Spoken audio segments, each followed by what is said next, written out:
This afternoon we're listening to the live testimony of two beloved friends who have traveled here in order to tell their stories, give their testimony to this Judicial Commission of Inquiry. We welcome them greatly. I will give a very brief introduction to our first key witness. It's Kristy Allen, who's flown in from the United States of America. Kristy is a former highly awarded female vocalist in the Mormon Church. She had an acclaimed singing career, which ended upon a spiritual awakening where she was forced to face the sudden realization that she and her many siblings had been embedded in the MK Ultra SRA program. Now, this is a program not known in the mainframe, but something which we hope and trust, Kristy, that you will be able to enlighten us to in this courtroom. My story is about a Mormon family who were part of the MK Ultra program started by Operation Paperclip and masterminded by our original handler, Mr. Greenhog. To us, he was Mr. Greenhog, but there is reasonable evidence to suggest that his real name was Joseph Mengele, who always liked to use names with the word green in them. My family were used as entertainers, child pilots in wars, medics, special messengers, high-priced call girls, presidential models, sports figures, and international spies. There were 13 children, and then my mother raised one more. This story is about generational incest, abuse, CIA kiddie porn distribution, and satanic ritual families that have no idea what they are involved in on a conscious level.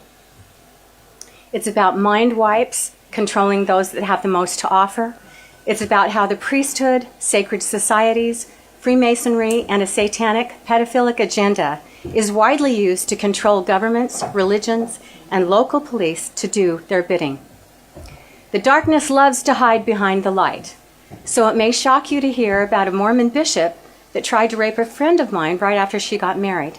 And this was the same high-up Mormon priesthood leader that later officiated in a satanic ritual where he almost got away with raping, killing, and offering my sisters up to an unknown god in the Salt Lake City temple. But it's also about the power of love and acceptance and trust. It's about one woman's search for answers and healing, and the story of how she found her true love. He's in the audience today, and I want you all to know that I would never have made it to this moment in time without him. Thank you, Dean. Dean's astounding work talks about the language of the body's organs and glands.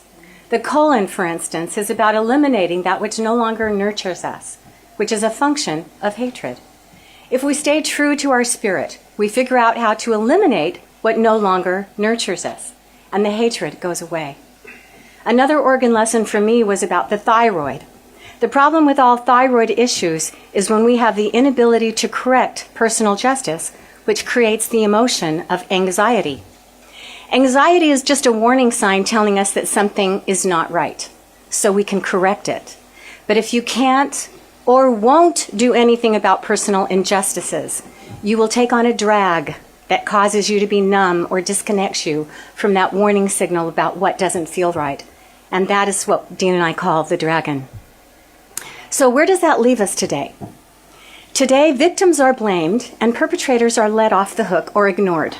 There's a fuzzy line between them. Even children are blamed for being raped in some sicker circles of society.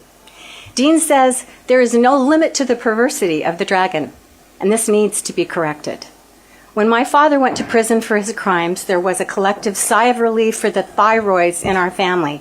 The perpetrator was finally in a place he could not hurt us or any other children during that time. He was the guilty party, and we were the victims. Society came forward and by putting him in prison, showed us that and made this right. It was a public clarification about who was guilty and who was not. But he was a victim too. So this is a tricky subject.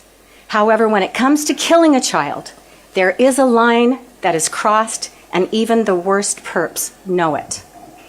Today, I speak for all victims of a nameless, faceless perpetrator that still hides behind ruling elite families, secret societies, governments, and religions, all providing a cover for the most heinous crimes on the planet. And what doesn't feel right to me is that these crimes, for the most part, still await punishment, and only when appropriate punishments are allowed will both victims and perpetrators be allowed to heal. Dean said that telling the truth is the greatest human trauma because it has been punished over the centuries more than anything else. So everyone has this in their genetic memory and are triggered whenever they do it, which is why so many keep their experiences to themselves. I began telling my story in 1998 under the pseudonym Sue Ellen in a series called Phoenix Undead Part 1 and 2 by John Quinn, who published it. Since sharing it, I've lost a 20-year singing career, lots of money, my health, and my home in an illegal foreclosure just this last December that left us homeless. My thanks to our dear friend Jenny for getting us here today and believing in me and what I have to say. My sister Nancy tried to tell and was shamed and got sent away to Aunt Daisy. My sister Dawn tried to tell and got sent to a Catholic convent with bars on the doors. Priscilla tried to tell and went to CPS. Irene witnessed a rape of her sister and she took a gun and shot herself in the stomach. Pamela tried to tell and divorced herself from all of us for over 20 years and couldn't bring herself to attend my mother's funeral. April tried to tell and got her children taken away and put in prison, trying to get them back. So I applaud my brave sisters for coming forward and having the courage to tell me their stories, and I apologize to them publicly for not really hearing them or believing them at first. The first sex abuse story I heard in my family was from my oldest sister, Nancy, who was 16 at the time, who told me that she had to leave home because my dad had fondled her breasts and tried to have sex with her. She said that she told the bishop and he told her to keep it quiet so as not to break up the family or hurt the church. I kept Nancy's secret and didn't even tell Mom or the bishop that I knew, which was kind of heavy for a 10-year-old. But if Nancy's story was hard to believe, let's just say that it was impossible for me to believe my closest sister, April, when her memories began to return. She talked about secret rituals and babies getting their hearts eaten and stuff that made me think she just needed medication or had maybe watched too many vampire movies.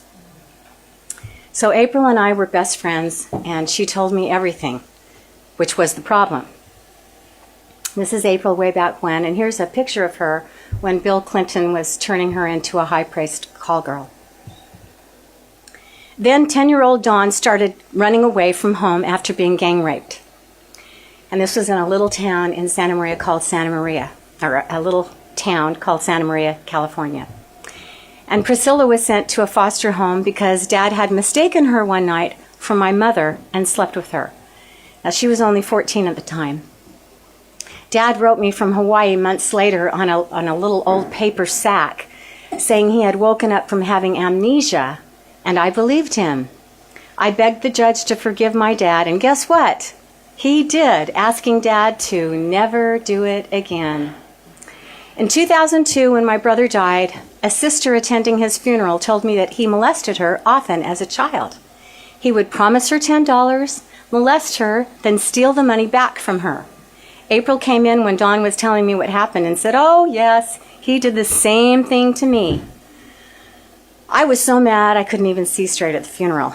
He was honored as a high priest before he died. And I thought, what the heck is wrong with this family and this church? I needed answers. I was 42 in 1997 when I saw Kathy O'Brien speak. There were only 13 of us in the audience at the Little America Hotel. I had just had a hysterectomy and could barely get out of bed, so I wasn't going to go. Until I had a heart prompting that was very strong to go hear her speak. And I literally put on a robe and I got in my friend's car and we went.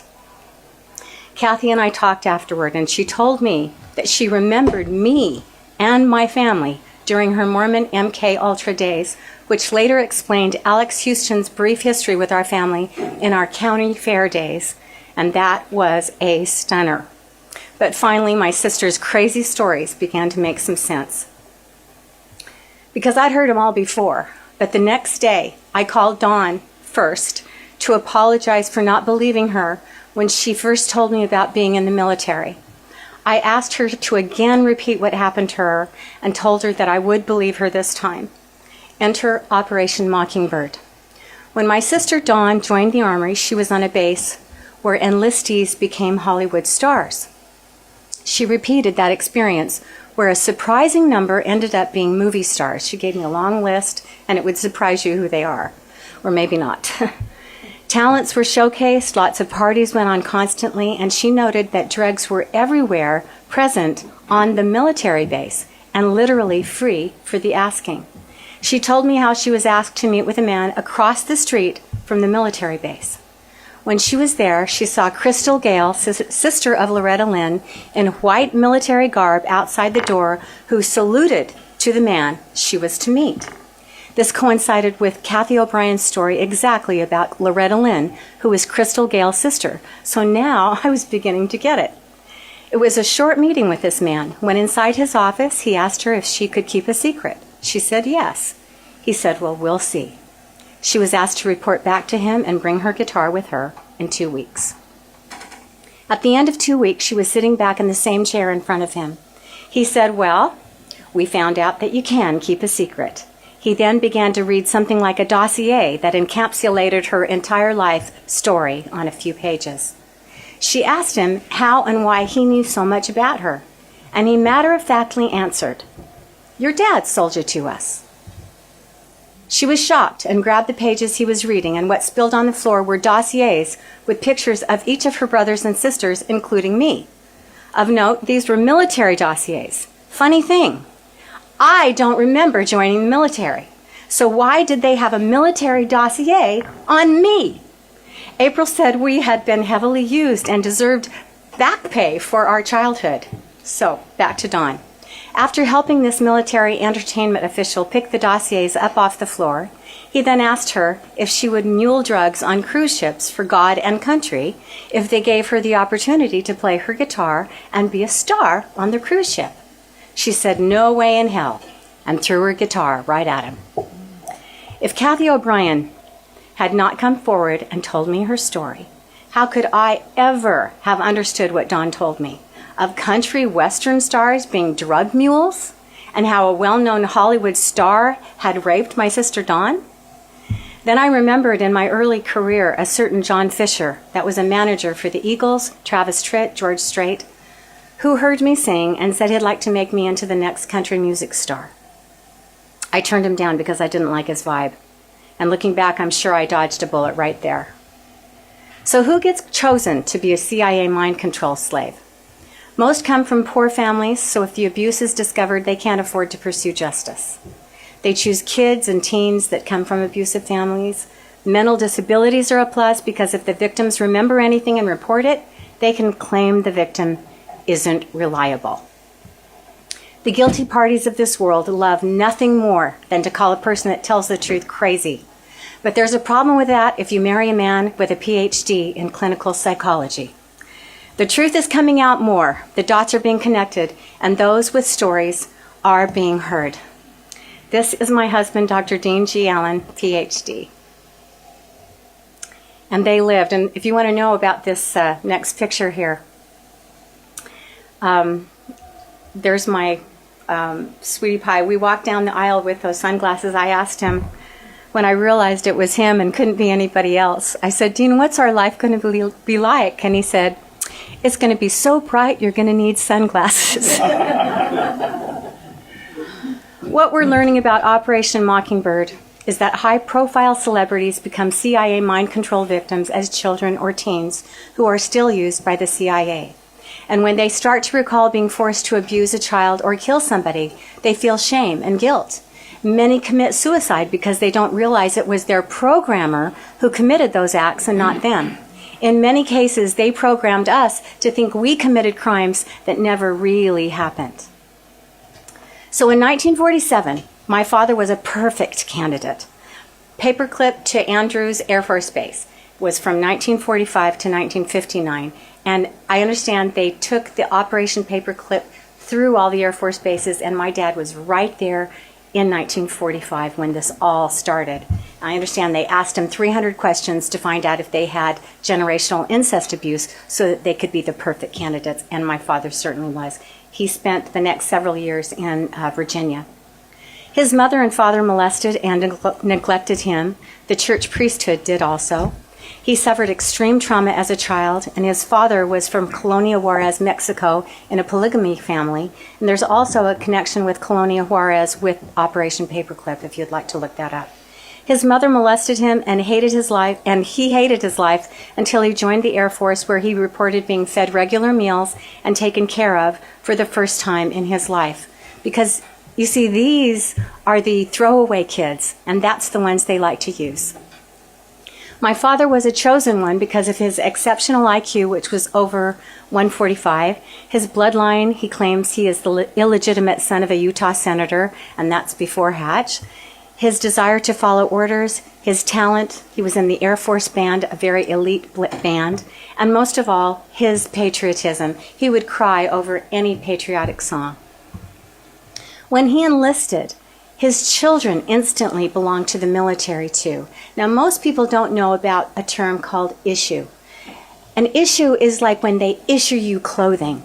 And you get issued children, and the military basically, in their demented minds, the parts that in the military that have done this, call you the issue. And you are literally the issue of the United States, whatever it is your father or mother joined up in. This kind of trickery on paper is not consent. Blind trust is not informed consent. This is slavery, and why we have to put a stop to it. Now I'd like to introduce my beautiful mother. Now tell me, if you were looking for a breeder for DNA experiments in the military and secret government intelligence programs, wouldn't you pick her too? So with generations of unconscious baggage in hand, my mother was put into an orphanage and was not potty trained until she was 6. She and Dad, who were both incest abuse victims going back several generations, got married after only knowing each other for 10 days in July of 1948. We lived in Glendale, Phoenix, Sunnyside, St. Joseph, Thatcher, and Wilcox, Arizona, and all through until our family grew to 7 children. My dad started out working for the post office, which I now understand is the CIA. CIA get assignments, not choices. And his assignment after Arizona was to become a music teacher in Santa Maria, California, which is 15 minutes from Vandenberg Air Force Base. In 1967, our family competed with 300 entries to sing at the Hollywood Bowl with the famous King sisters of the big band Hollywood era. And after that, we were made honorary members of the King family. And we sang, "Oh, when the saints go marching in." And that kind of got us started on our big singing career. I was the daughter of the music teacher between 16 and 18. We sang at church a lot. We played all kinds of instruments. And so I decided to start a singing group with my sisters. And there we are at the Santa Barbara County Fair. And after all those sisters, we had a little brother named Valiant. As the years rolled by, we kept adding to the Cumming Sisters and Company with more sisters, and even our baby brother Valiant when we became the Cumming Sisters plus 1. The Santa Maria Times plastered us on the front page news when we won our singing contract in Los Angeles. Dad was also working on an audition with the Lawrence Welk Show, which he got, but I was unable to attend because I was at Brigham Young University. This article was entitled, "The Cumming Sisters Hit the Big Time." My brother Paul Cummings was one of the few to beat the 4-minute mile. He was the NCAA mile champion right out of school. He went to the Olympics. He broke a lot of records. And his best friend in this world was Bruce Jenner. Ritualistic child abuse is the most hideous of all child abuse. The basic objective is to systematically terrorize children until they are forced to dissociate. The torture is the execution of a well-planned, well-thought-out ritual, often performed by close relatives. The only escape for the children is to dissociate, where they will develop a new personality to enable them to endure the abuse. This new personality is very helpful to the abusers. Once the abuse is over, the core personality is not conscious of what happened. Dissociation also serves the purposes of the occult because the children have no day-to-day memories of the atrocities. They go through adolescence and early adulthood with no active memory of what is taking place, but continue in rituals through their teens and early 20s, unaware of their involvement. The victims lead relatively normal lives until they get triggered and flashbacks or nightmares occur. Now keep in mind that this is and always has been about money and power. It's about keeping the drug cartels, violent gangs, human trafficking, sex trade, child trafficking, child porn industry, and human slavery as alive and lucrative as possible. To give you an idea of the large sums of money involved, some children, even immigrants, are used in snuff films and dissected live for organ harvesting for Planned Parenthood, and their body parts sold to hospitals for between $90,000 and $225,000, depending on the organ. Children with great DNA are also sold to families willing to buy them. Many of us have heard of the excretion called adrenochrome. The Satanists remove children's adrenal glands right after they've been terrorized and right before they are killed in rituals to extract this Kool-Aid the elites use to sustain their youth and extend their lives. Now, speaking of triggers, as I was going through pictures, I looked at the hands that were posed like butterflies. Butterflies are the symbols for the MK Ultra program, and the man that took this pic always wore a big Masonic ring. And that man was Ralph Adams, as you can see right here. He was also the town photographer. He performed on the Ed Sullivan Show, the Caesar's Palace, and Mike Douglas, and he made me levitate in his show, and my sisters disappear. And don't ask me how he made me levitate or disappear, because I honestly can't tell you. This was the second magician we worked with. The first was Alex Houston, who raped Priscilla at a county fair. The memories seem to come in layers. For example, the first memory might be of incest, then they remember robes and candles. Next, they realize that their father and or mother were present when they were being abused. Another layer is seeing other people hurt or killed. Then they remember having seen babies killed. Another is realizing that they participated in the sacrifices. One of the most painful memories may be that they were forced to give up or sacrifice their own baby. Each layer is something that has to be processed when they are healthy enough to deal with it. And sometimes the memory is as fresh as if it were happening in the moment, as the trauma relive explodes into the present moment. This is what happened to my sisters when their memories resurfaced, sometimes right in front of my eyes. They would get severe headaches, body pains, and they would often throw up. And then they would call me. I guess I was the family therapist starting at 10 years old. In the late 80s and early 90s, our memories began to resurface. And this is my little sister Pam, you haven't seen her yet, and all the way back to my mother and my grandmother in the back. When the story started, they kept coming, and it was all really, really hard to believe. By 40, however, I concluded that if one or two of my sisters were remembering these things, I could just write it off. But at that time, I'd already studied this for 25 years, and as a healer and researcher, I'd heard over 50 other stories that were all as crazy as what my sisters had told me. And with disturbing clarity, I was figuring out what was going on. When I was 52, I finally felt safe enough myself, with some expert help from my husband Dean, to finally recover the following memory when I was a little girl. I was heartbroken when I was forced to accept my sister's story as true. I remember being really young, like 5 or 6. We lived in Wilcox, Arizona. On this night, the women had me on a cart in the kitchen at church, the kind you would serve food on, so I was really tiny. The women were preparing me and telling me how special I was to be chosen, and that I should feel really good about that. The women from the order seemed to be enjoying touching my private parts and lubricating me for what was about to happen to me. After they were finished with that, I was wheeled into a room to be raped by the men from church. I knew these faces. Why were they doing this to me? I screamed, and that's when I disassociated.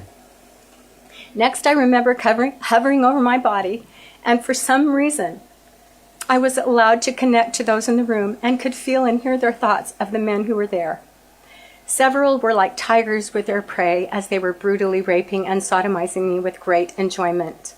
One of the men was feeling badly that he wasn't home for some reason, Another man was hoping that the bishop appreciated he was there because he didn't want to be overlooked next time the bishop chose new counselors.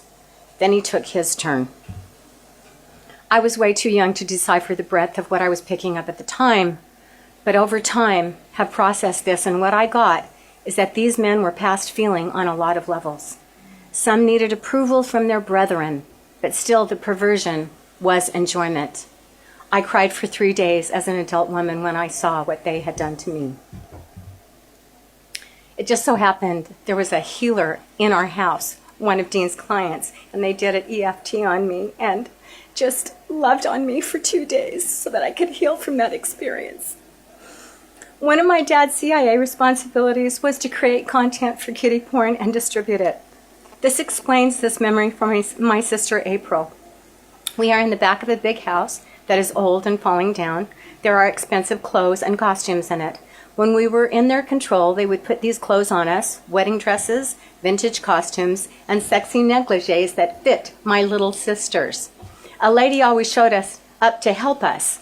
We hated her because her help involved sex and pain. In Phoenix, Arizona, there was a white house next to a big park that I remember where we would roll down the grass in the summer. To this day, I'm allergic to grass.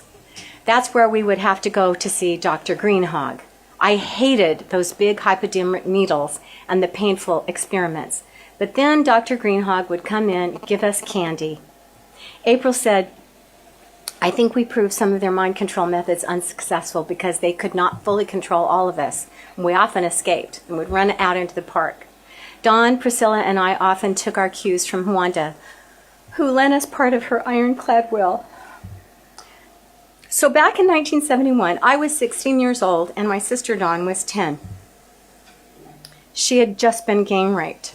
After that, my brother and dad had a terrible fight, the worst thing I had ever witnessed. I later found out what it was about.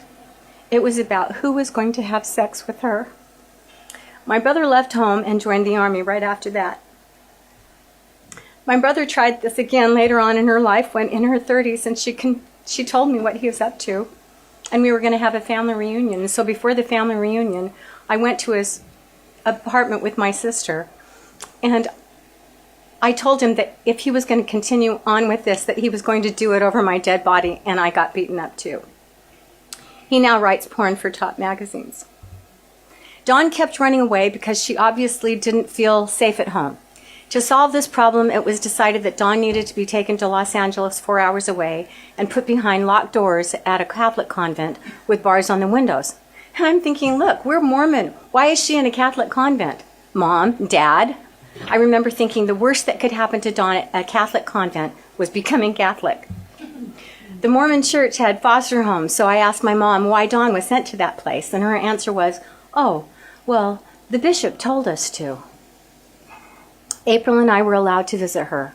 We were shocked by the bars on the doors and windows, but even more disturbing were the special rituals she had to endure, one of which left her with a rose necklace around her neck.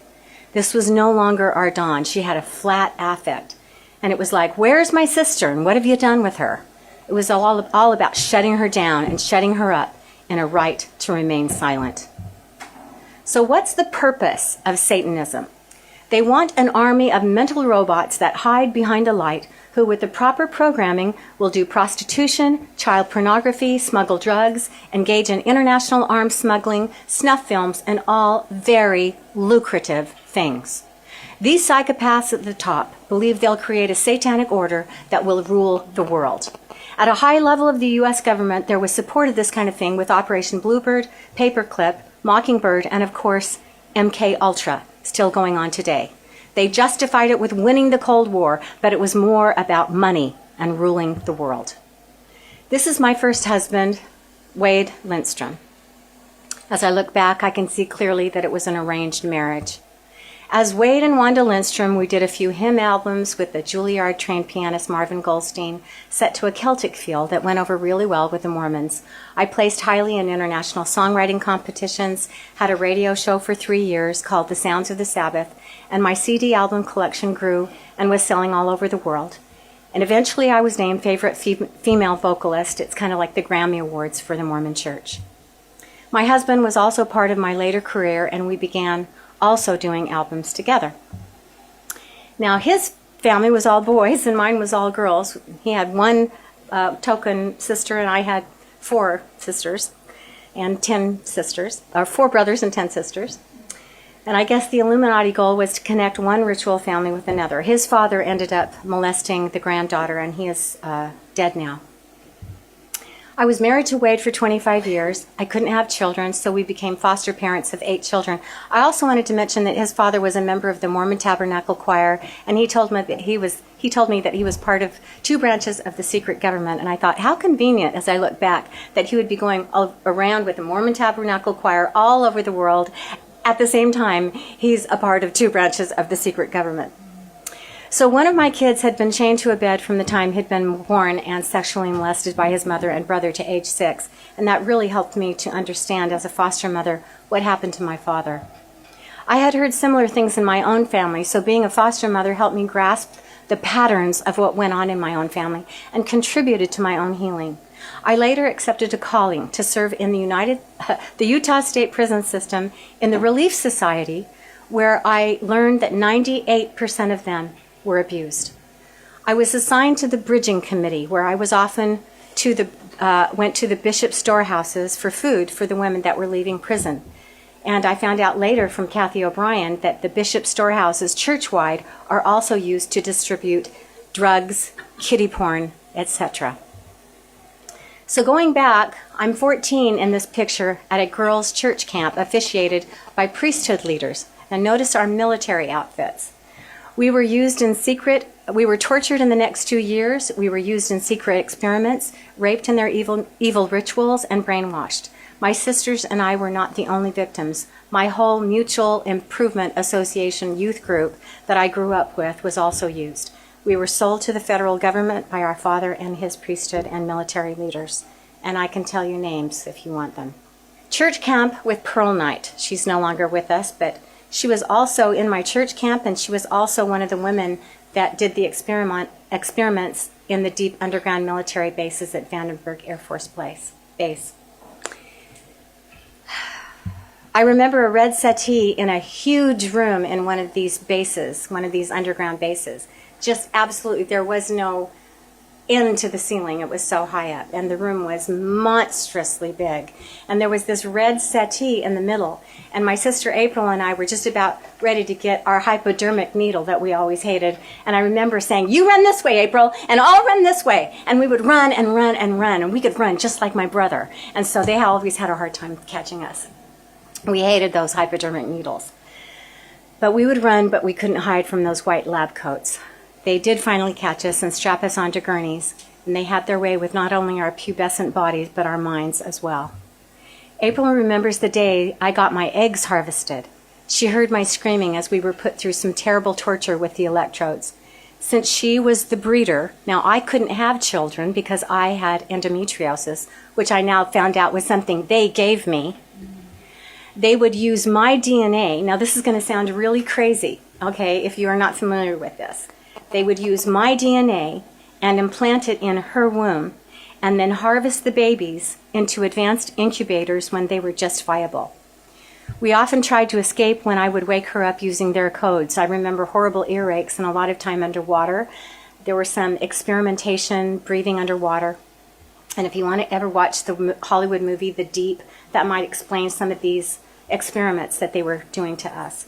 As a result, I hated to go swimming because if I got any water in my ear, I would often end up with horrible earaches. It's because I had a hole in my ear.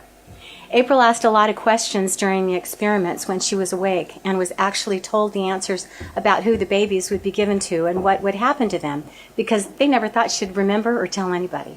She remembers that some of them would be called April. Now, I know that's weird, but that's what they told her, like naming the model or clone after the mother to keep track of them somehow. She said that some they did experiments on, and others were sacrificed in the rituals. And she said for some reason a lot of the boys were sacrificed in rituals. Now, enter this girl. Her name is Kristy. She is from Santa Maria, California, the town I grew up with, but I didn't meet her until she moved to Utah and I moved to Utah. And she came up to me, and when she got to know me better, I actually used her as a signer. When I would sing, she would do the sign language, and it was beautiful what she did. And she finally told me her story, that her mother was a Satanist, and the reason she got put into foster care was that she was taken away from her satanic ritual family, which is no surprise coming from Santa Maria, California. Her story is that she is my daughter. Now, the jury is still out on this, but we are going to have a gene test because her mother, admittedly from a satanic family, said that my DNA was used when she got pregnant in the labs. She said she was experimented on and actually told that the DNA came from me. The crazy thing is, and we only figured this out years later, is that Kirsty's story coincides exactly with April's story, that she was used as a breeder to carry my DNA, and the babies would be harvested early and put into the advanced incubators and finished to be used as Manchurian candidates in selected homes. April said that several of these children were named after her, April Cummings, and she has kept track of some of them over the years because she knew the families they had been given to. Dean and I found out we actually looked and we thought, this is so crazy. We're going to look on the internet. One of the people we looked at that were named April Cummings has gestures and looks exactly a lot alike me. Her videos are the strangest thing because she's a TV anchor. And she was in San Francisco when we first found her. We just looked her up the other day, and she's moved to the Cayman Islands. So you could look up April Cummings, who's a TV anchor in the Cayman Islands, and see what you think. So going back to when I was 15 years old, this was my leading man in high school in Babes in Toyland, and I had some grooming. I was the lead in every single play in my years in high school. His father worked at Vandenberg Air Force Base and eventually for NASA when they moved to Florida. According to my sister, he was also in the elite MK Ultra program. To train us, we were hunted at Point Sal and Guadalupe Beach in the middle of the night, and we were lucky to escape this alive. We had all been at the party at church. There was a hayride that we were all on. Steve S., who openly told me he worked for the CIA, was the driver. He took us up to the Los Alamos entrance of the tunnel. We were all stripped naked and taken to the beach where we were told that we had to make it to Guadalupe Beach without being shot or we would not live. We were going to be hunted. We had to swim or climb around the first set of rocks to get to the beach. It was a low tide, so it was fairly safe to swim. The moon was out so we could see, but then so could the people who were hunting us. We all stuck together at first, but the slower ones who couldn't swim very well were shot with a tranquilizer gun, but we thought they were real guns and we were terrified. We used the shadows. We helped each other as much as we could. There was one part of the rocks that we couldn't get around or over without a rope, and DR was tall, so he found a rope and set it up for the rest of us. When we got to Guadalupe Beach, we used the sand to cover up in. We then ran through the sand dunes as a shortcut down the road. We were running down the road naked and had escaped. There were 6 of us who never were shot at that night. Now, it started out as a lot larger group. And there's the names. Now, I don't remember this, but I can corroborate that we hung out and did a lot of plays together. We were kind of the smart kids and called ourselves the family.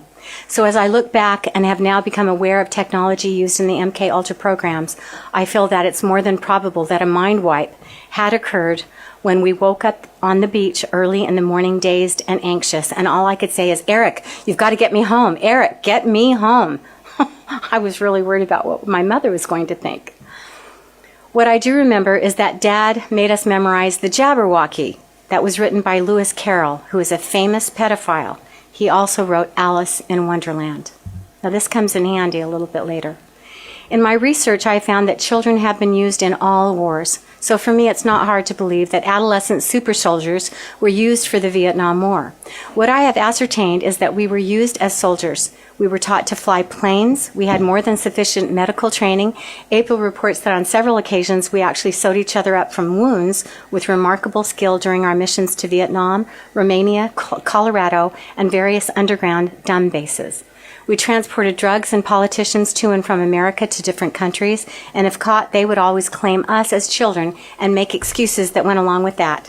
And this was really dangerous for the throwaway kids, but very, very clever. The craziest story is about Senator Jack Ryan. April reports that he died on one of our missions in Colorado right after he saved our lives. She also reported that Bill Clinton was responsible for his death. Now, I would love, Robert, to have all of this looked into by intelligence sources. Now, keep in mind that I don't remember this at all, But I will say that when presented with the opportunity to fly a plane 2 separate times, both my landings were perfect, and the people flying with me made comments like, "Wow, it looks like you've been doing that all your life," which is exactly what it felt like. April recounts it was the end of the Vietnam War. The CIA had orders to take out some supply depots and oil derricks in North Vietnam and North Korea without being detected. They had just the operatives to do it. The 6 of us had been training for 9 months. We had flown the F-14 fighters that no one knew about yet. We were doing formations. We could land and take off anywhere. There were 3 planes that had 2 pilots each. It was Mach 3 all the way to Midway Island when we refueled. We were not told what we were doing. We were only out on an exercise, and we were in competition with each other to see who could follow orders the best and hit the targets on the game board. It was kind of like a road rally, only we were using F-14 fighter planes. This was no game. We had to read the maps and follow the directions that were encoded. We had our own language. It was cartoon character and Disney-based. And when April was telling me this for the first time, I really thought she was crazy. Then I read Kathy O'Brien's book and heard her testimony about how they delivered messages to each other that was cartoon and Disney-based. So over the years, as I became more aware of things like pedophilia used to trap politicians, deep underground military bases, the uses of children in these programs, secret societies, and the evil nature of those in power, I became more open to the possibilities that these things did happen. Families involved are rewarded for making their kids into stars and even winning local beauty contests. Which brings us to my next achievement, which I thought was my achievement. Right after our stint in the military as children, I was encouraged to try out for the junior miss for our little town of Santa Maria. I had good grades, and anyway, several of my church leaders told me I should do that. And in 1971, I was crowned the junior miss and flew to Santa Rosa, that just happens to be, as I look back, by Bohemian Grove. And we were supposed to sit at lunch with all these old guys. Of course, and I got to sit next to Charles Schultz, who wrote the Charlie Brown cartoons, and he was kind of shy and kind of sweet. That year, I also won a scholarship in theater to Brigham Young University, so it was a big year for me. And the following year, they had a big deal at the Ethel Pope Auditorium for me, and that was the year my sister April was also competing for the Junior Miss program. At the state level, I won the Physical Fitness Award, where we danced Take Me Out to the Ball Game with baseball bats to choreographed routine. And my brother had just won the NCAA Mile Championship, so it was a big year for our family. And I have to wonder, what on earth did my father do for us to be involved in all of this?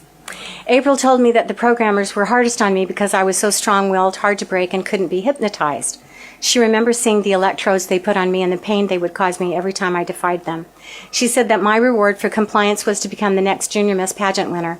They were going to use me to spy for them on an international basis. She said we both proved to be unreliable candidates until they put an advanced implant just under the skin in our heads called a cap. At first, they were in our teeth. After that, they did use us for a mission to Romania, where we delivered messages to top brass there behind the Iron Curtain. This was during the reign of terror under the Romanian president, Ceausescu, with our college choir and sponsored by the Reader's Digest. Which brings us to Nabisco. My dad had many different jobs. He was a music teacher. He did lots of music lessons after school with parents that trusted him with their children. And during the summer, he had a job that sold biscuits here in England, or cookies. Nabisco, I've since learned, is a CIA front. My dad was a cookie salesman and would also stock shelves on the base, Vandenberg Air Force Base, where we got to help. This was our time to go with Daddy in the car, and just one-on-one with a big family. It was a big deal to be able to be one-on-one with Dad. I remember getting there, but when we left, I always remember going through the gate. The stile would go up, but it would go down, and my dad would have to show his military pass, which I think is very interesting. But I was always super, super tired, apparently from the drugs they gave me. Each month when my period came, I was rushed to the hospital where my doctors would give me Darvon or Darvocet for my endometriosis, and I would sleep for days just to recover from the pain. And you guys, this pain was absolutely horrific. It was not normal pain. It was like shoot her up. My Dr. Karamitz, they would take me in. My mom, I would get a phone call. I would have to call her immediately. They would take me into the back, and they would give me a shot just so that I could survive the next couple of days. And as I look back, who knows what happened to me during the time I was asleep for those couple of days. April said the ritual sacrifices happen more often than I ever want to know. I hope that is the worst memory I have to endure. We were copulated and sodomized after some of the rituals. They liked it when the girls were on their periods so they could taste the blood. This is the same group of people I encountered in the basement of the Salt Lake City Temple. As John Rappaport said, people need to understand the history of the madmen and murderers within these professions who were content to use torture in the name of science. The psychiatrists who later went to work for the CIA and the MK Ultra program were devoid of conscience. Any experiment was a good experiment. Human beings were useful subjects and is still going on today. This is the useful subject, my poor mother. I never knew my mother when she wasn't depressed, a condition that Dean calls a deep pressure that is unexpressed. When we lived in Thatcher, she was attacked by our stake president. She was used as a breeder and always pregnant. She had untreated diabetes, which looks like mental instability after a box of C's chocolates. And later they had her fixed up with, well, I got to know my mother when she was finally diagnosed with diabetes and was taken care of. The drag drug her under when she sometimes would go after us with brooms and call us evil. After a horrific life plagued by diabetes, my mother chose not to go back on dialysis after 8 years. She died 2 days after that. Immediately after, I started getting heart promptings to get my sisters together and start talking about what happened in the temple. I think Mom wanted us to compare notes. I was 17 years old and had just graduated from high school. There's the Salt Lake City Temple in the back. Dad was going to the solemn assembly in place of the bishop for some reason, which was very strange. At the Utah State Capitol building in 1972 for the solemn assembly. There's that picture. So in March of 2000, I got my sisters in the same living room and said, it's time to talk about what happened in the Salt Lake Temple. Now, April and Priscilla had been mad at each other, so what followed was kind of a miracle. April began to talk. Then Priscilla finished her sentence, and then Dawn contributed, and pretty soon they were all talking at once. Dawn was hiding under the furniture in the living room. They were crying and hysterical, and it was everything I could do to calm them down. What I pieced together from their testimonies that day is that in October of 1972, we were to sing in a regional children's choir for the Saturday morning session. My little sisters, Dawn and Priscilla, had gotten lost just before we were to sing. So my father sent April and I to run and go find them. We heard them screaming when we ran down some tunnels under the parking garage to the basement of the temple. When we got close to the screams, we heard a newborn baby crying. The baby suddenly stopped crying as soon as we got to the entrance room with a big red poinsettia on the floor, where we found our little sisters. 8-year-old Priscilla was being placed on a black altar with a red tablecloth. We were frozen in fear at the door when we realized that a man in black and red robes, similar to the white ones worn in Mormon temple ceremonies, was cutting out the heart of the little baby we heard crying. We knew that this man was a high-up leader in the church even then, but who eventually became the prophet of the church. This man recently died. He held a jeweled dagger as he held the lifeless body and tiny heart and took a bite out of it.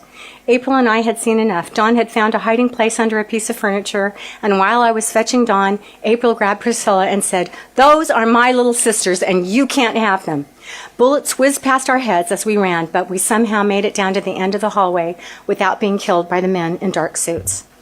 Spencer W. Kimball was not yet president of the church. He was the following year. He was a family friend from Arizona and the brother of Alice Nelson, who was my mom's visiting teacher when we lived in Arizona. He was not the man inside that temple, by the way. He was at the end of the hall.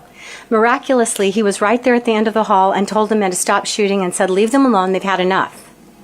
They hypnotized us when we were in the elevator, and since we didn't have enough time to get into our proper seats, we sang right where they put us as if nothing had happened. You may ask, why do these people do this to children? My husband's conclusion after thousands of clients is that these people are kind of dead inside, and the only thing that makes them feel anything sexually is perversion. The worst kind of perversion is hurting kids, so these folks have to hurt children in order to feel anything.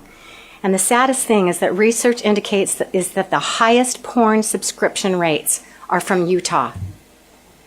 Right after the incident, both April and I tried out for the prestigious Sounds of Freedom. That's April and I there in the middle. April and I were a featured duet and got to sing You and Me Against the World as a sister act. We toured areas where a lot of deep underground military bases were located, the Four Corners area, Albuquerque. We also visited Carlsbad Caverns. In a secret chamber in the caverns, April recalls another bloody ritual. I worried so much for the little kids that were still at home with Mom and Dad. I felt him go over the edge during this time. Looking back after I left home and got married, Priscilla was raped by Dad. Christopher was beaten and sodomized. Pam and Andrea were preyed upon and groomed, and Roberta got pregnant at age 15. There's my brother Christopher after he had been severely beaten. Pamela began to date a guy when she was 17. Pam said Dad was actually jealous of him. Mom and Dad were staying with me after Dad got out of prison, so out of curiosity, I asked him about that. I could tell that he was instantly triggered by a strong emotion when he looked at me and said, "Why would she choose James when she could have me?" And I thought, whoa, my dad is not okay. Still, this is not a grown-up. This is a young boy with a crush. This is his arrested development stage. And then I knew why my Pied Piper father, why he got along so well with children. He was one of them. This is Roberta in overalls with Priscilla, Val, and Chris, and she was already pregnant there. I remember going to visit the family and going to lunch with Dad and my sister Roberta. After prison, my dad was no longer a teacher, but was a fundraising director for area schools in the Henderson, Nevada area. When Dad showed up in his car, he said he'd been fundraising all day, the car was full of stuff in the back and not to use it. Roberta didn't hear him, and she opened up the car to put her purse in, and out fell a bunch of kiddie porn. And now I wondered what Dad was really doing in the school fundraising business. Was it selling cheap jewelry and candy or kiddie porn? And my final question was, who was he selling it to in the public school system? I get now that pedophiles are attracted to the teaching profession with few protection measures in place to identify and stop them. Looking back, I shudder to think of my father being in any public school system or doing those private music lessons after school. You may ask, why do these people do this to children? Dean's conclusion is that they need extreme perversion, and the worst perversion is hurting kids.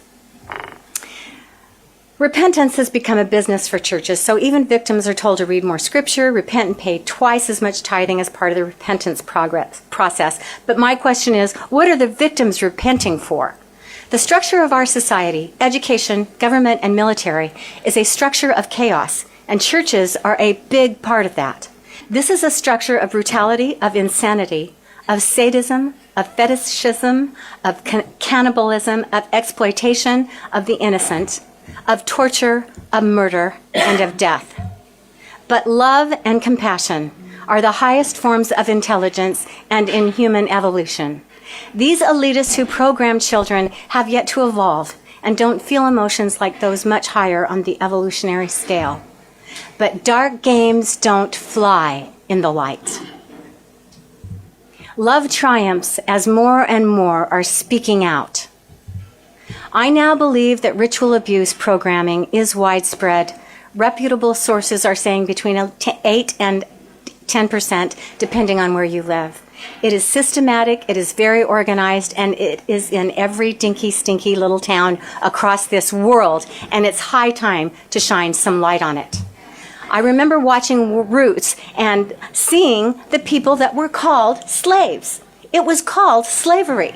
But the worst kind of slavery is when those enslaved are so mind-wiped they cannot even recognize that they have been slaves, that they have been unwittingly experimented on, that their children have been tortured at home, at school, and at church. This is the face of willing slavery, because silence is our consent, and there is no reward for well-behaved slaves. Slavery is not upon us. It's been on us for quite some time. There are only two energies in this world. One is the drag on spirit life force energy, which encapsulates confusion, deception, manipulation, fear, and force. These are the powers of the dragon. and the other energy is love and light. The unevolved dragon on Spirit Life Force energy thinks that if we don't stop what it's doing, that we are going along with it, which makes tribunals such as this so powerful. Because once we as a society can see what has been done to us, we cannot unsee it. And when those responsible for these atrocities are made accountable, then whatever agreement the dragon thinks it has with us is officially ended. One of my fellow singing friends is Sandy from the Lawrence Welk Show. Maybe some of you remember her. Her sister is a therapist, and Sandy told me once that her sister said if the lights went out in every home in Salt Lake City where there was incest and abuse, it would be dark every night in Salt Lake City. Because families wittingly and unwittingly become involved. And bishops and professors can become involved. And co-workers can become involved. And our own siblings can become involved just by following orders in the military. Husbands and wives, even our own beloved parents, can become involved without even knowing it, with their eyes wide shut, as the cycle of abuse continues with generational victims of church and state. To all victims everywhere, I want you to hear these words. This was not your fault. It's the fault of psychopaths that have long considered us slaves to be sexploited and experimented upon, and it must end now. My father is 86 now, and I don't know if he has crossed that line and killed a child or not. The point of killing children and spirit cooking is to get them to cross that line. Yes, they were all victims, but this is where, if they are aware of doing it, they always have a choice, because the powers that were have to get them in so deep that there's no way that they can get out. And until you understand dragon thinking, you won't understand. The dragon has its own philosophy, and that is whatever it takes to establish, maintain, and control. There's an old saying, the truth will set you free, but first it will piss you off. But we all have choices, and there is that line that gets crossed. Again, the lesson of the colon is to hate that which no longer nurtures us, to hate it enough to expel it and eliminate it, which will only happen when we become aware of it. We are not supposed to love this. The lesson of the colon shows us that we are literally designed to hate it, just like we hate stinky poop, and eliminate it. Consciousness is the only elegant solution, and it's high time to gather together and not let those killing children to get away with it any longer. How else are we ever going to have the peace on earth that we deserve?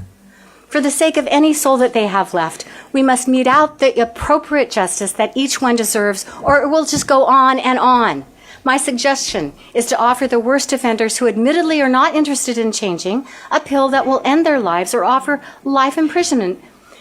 Because I am all for compassion, but that will not extend to child killers that can hurt children again and again. Now, for those shocked at this, it may surprise you how many offenders choose this pill voluntarily rather than live in a world where they are being found out. The dragon hates the light. The dragon plan is to shatter trust, to create a system that can do this automatically and generationally, and to control those with the most to offer. Psychopaths love the light as long as they can control it, use it, abuse it, and own it. That's what pedophilia and child abuse is. Meanwhile, untreated pedophilia leads to wolves in sheep's clothing, and the sheer numbers of victims is staggering, and these people are only discovered after harm has been done. To survive in a nation of sheep, ruled by wolves, owned by pigs, you must become a lion. And to all lions everywhere, I say, it's time to roar. Because every child that is abused by a government is one child too many. Every child that is abused by a trusted parent is one child too many. And every child that is abused by an authority figure in a church is one child too many. The good news is that this all ends when people start telling their stories. Only then can we see that they're all the same story. We are the jailers and the liberators, and by jailing key people right away, we can liberate ourselves.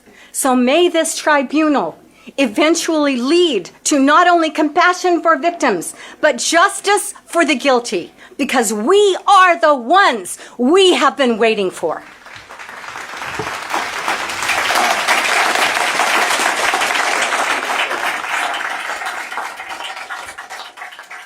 Rather than have three questions, this is a collective question, and it's directed not so much to you, Kristy, but to Chief Counsel here in relation to the role of the Central Intelligence Agency.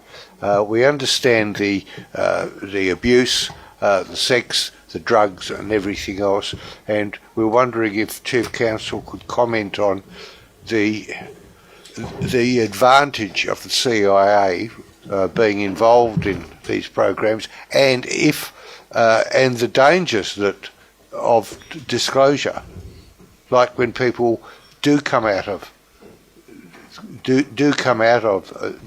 drug-induced and sex-induced disturbance. I was just saying to His Grace before that, and to my associate Justice, that a friend of mine became addicted to cocaine, and he basically lost his mind. He used to go to parties manned by leading lights in the establishment, including judges, and they were served drinks and cocaine by naked girls, and that was normal.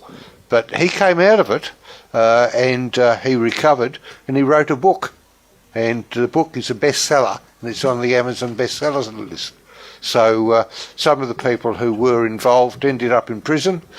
He didn't, and some judicial reputations went down in tatters. So I was wondering if Chief Counsel could... Sir John, I love being sandbagged and hit over the head with a 2x4. No problem. But you were trained for it. You're a Marine officer. It is the obvious question. Let me say that you'll have a chance to submit additional information for the record, including names if you wish, and we can coordinate something for follow-on videos. Yes. The obvious question is, okay, you've been a senior CIA officer, and do you believe this? Yes, I believe this. However, let me clarify that 90% of the people in CIA are good people trapped in a bad system, and there are at least 7 CIAs, okay? So CIA is not a monolithic organization. Also, when we, against the orders of President Truman, when Allen Dulles brought in all the Nazi scientists and so forth, they went to 2 places. They went to CIA and they went to the National Aeronautics and Space Administration, which in our world we call it not a space agency. And as Kathy O'Brien has said so clearly, that's where the bulk of the mind control has been done. So just to mention the 7 CIAs as a partial and very brief answer to your question, there is the Wall Street CIA. CIA was actually founded by Wall Street to be its secret control element. And this is best told in a book by David Talbot, The Devil's Chessboard. Okay, and I have a summary review on it. Then there's the White House CIA, which does dirty tricks for whoever happens to be president. But the White House CIA seems to have merged into the blackmail CIA. CIA at the worst level appears to have joined now with the FBI, the NSA, and the Mossad. And so there's this aspect. And then there's the drone CIA, which has a 98% assassination rate. There's the Saudi-Israeli CIA, which does rendition and torture. And then there's the real sort of CIA, the old spies like me who do their best not realizing that it's all a joke. And then finally there's the bureaucratic CIA. I mean, I was threatened with assassination in a specific country, and 2 days later the message comes in. I went underground in pseudonym in another hotel, abandoned my house, and a message comes in from a clerk at CIA saying, well, we're paying for your house, we can't pay for a hotel at the same time. And my chief of station sent back a one-line message saying, what part of assassination are you not understanding? Okay, so I've been there. And the bottom line for me is that the bulk of CIA is honest and worthless, and that 10% of CIA that does great evil needs to be rooted out. But I will absolutely assure you that the FBI, NASA, FEMA, DHS, all have their own 10%. And so what we're doing here really is moving truth toward clearing all of this out. And Chief Justice, you can get me tonight over a glass of red wine and I'll tell you the rest of it. Justice Cleverly, was there another question? Okay. Commissioner Lena Helstein. A very little proposal. Very raw one. I'm sure we shall discuss later on. But we have a very brave and very still little practice in Lithuania, in the Eastern Europe. And I'm saying this because I remember your last sentence. Maybe tribunal, maybe somebody will help. This goes in the air because everything has, not everything, those 10 good percents in the whole bad body, first of all, must be helped by the new rising forces. And new rising force is coming from population. And that's why tribunal is born. So tribunal says, yes, we are beginning to say about ourselves. And we have a good code, the same in the UK, the same in the Eastern Europe. And that is the essence. Non-governmental organization which has enough souls behind it can stand in the court. It's me who is doing that. I'm standing in the court together with such barristers as Chris. I go and stand in the court because if we, tribunal people, are only, yes, speaking, that's good. That's the first step, but it's not enough. We must go and stand in the court. We must go and stand in United Nations. As a non-governmental organizations having lawyers, we know very well our rights. And this is written in the code. Non-governmental organization has the right to stand in the court. That's all. Thank you. Thank you. Okay. Sasha? Okay. Yes, Your Grace, you'd like a quick word? You have 90 seconds, Your Grace. 50 You're seconds. excommunicated. 50 seconds. Thank you. Kristy, thank you. Just one question. I mean, how long did it take you until you woke up? And was it fear or shame that caused you to wait so long? It was righteous indignation. Maybe that's what I would call it. I had gone to a Sunday school class and I read something from the Bible and I asked the question. I said, why did Moses cut off the heads of 23,000 people and put them on sticks and turn them upside down and let the blood run to the ground? I said, what God would ask someone to do that? And then to have the young children being given to the men and killing everybody else, leaving the women and the children. And I thought, what God is going to be doing this? And so I asked the question. And there was some ruffling of feathers, and I could see the priesthood, upset with me. And, well, God's ways are not our ways. And I'm thinking, I'm done. I walked away, and I never went back. I went home, and I remember the following Sunday, I decided to get out into the sun, to put on my bikini out on my deck, and lay in the sun. And I started asking questions. Who am I? Who am I? Who am I? I'd heard somewhere that that's a good question to ask if you want to wake up.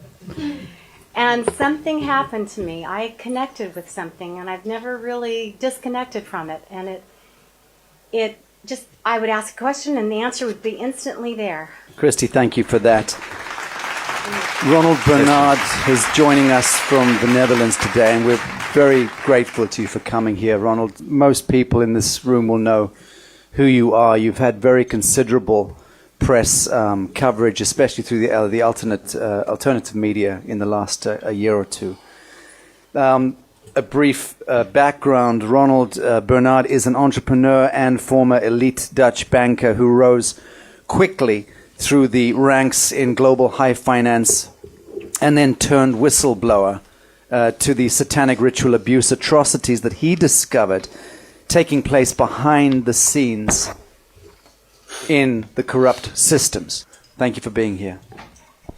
Well, you're very welcome, Sasha, and all the other people as well. Thank you for being here, all in presence. I see you all, in a way, like representing all the citizens of this world. You are just a few here, if you compare it with the 7 billion, but you are all representing the human being on this earth. And after having my hell ride 1 hour with my sister here, It's quite heavy to start, I have to admit that. I didn't prepare anything, I just go with the flow. Thank you for the introduction. It is what it is. I was on both sides as a child and later as a perpetrator. I have to start with the birth of a human being. The awareness I share is the awareness I have now. It's sometimes maybe a bit confusing later on when I start to express myself and explaining things, giving a testimony about things, because I do it with the awareness I have now. And most of the things I was not aware of in the past. I discovered things step by step. But to begin with the birth, this is a universal thing. It is when we are born, I start to discover we are so connected with the source of life, what I call the creator of heaven and earth. We are pure. We are manifesting the God, being the son or the daughter. We are the light. On the moment we arrive, everything is fine. Okay, there are always exceptions that you can say, okay, there is a malfunction in the body, nobody is perfect, and so on. But the light is there, it's manifesting. Then we enter the program of this world. And this is not a new program, it's a very old program. It's a Luciferian program. That means they start to raise us up through our beloved father and mother, if you have one, in a program to end up in the slavery system we have. Because we are just a source to use. We are the value, we are the light, and they want to suck it completely. Like screwing the orange completely, sucking everything out, throw it away. Once they call this the American system. The American system.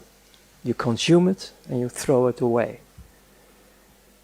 And that's what's happening on this planet. It's going through your parents. They love you. They want to take care of you. They put you in the vaccine programs with a lot of chemicals to damage your immune system. It's in the school system. It's everywhere to be the perfect slave. There is another thing, and that's more about my story. When I was born, just a bit later on, I started to discover that I was born in a family with a father and mother who were heavily damaged during the Second World War. So these were not real developed people, they were heavily damaged. And because of that, my first 9 years on Earth were that heavy that I start to realize that if there is a heaven and earth, I was born in hell. Because it was not heaven on earth at all. It was hell. My mother was not able to defend me. And my father figured out that he couldn't hit my mother. She was so heavily abused and damaged that it doesn't matter for her. So to hit her, I was the firstborn. Because he knew that my mother, for the first time, was able to love a human being, and that was me. So the best way to hit her was hitting me. So brutal that I start to copy his behavior. I was, in that period of my life, I was it was not a common expression, but I was one of the first terrorists on earth, beating up everyone on school. I was really terror.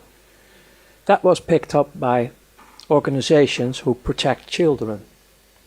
So there was an investigation coming up. And they start to discover my situation, and they, by court, they put me in a place where they protect heavily damaged children. It was a Catholic accommodation, and they really, really loved children. And they didn't have Vaseline to make it a bit more smoothie. This is how I start to discover what it is to have sexual games on me. I didn't know what sex was. And they did this for 2 years. Very intense, not only with me, but it was with all the children. And the first year was most hell.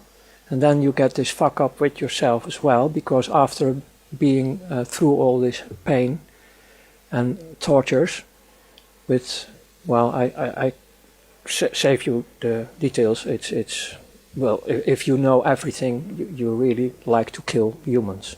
And I was going in that way, in that direction.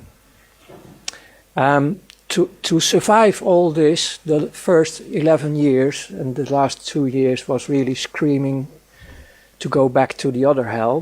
That one was actually better than the second hell. One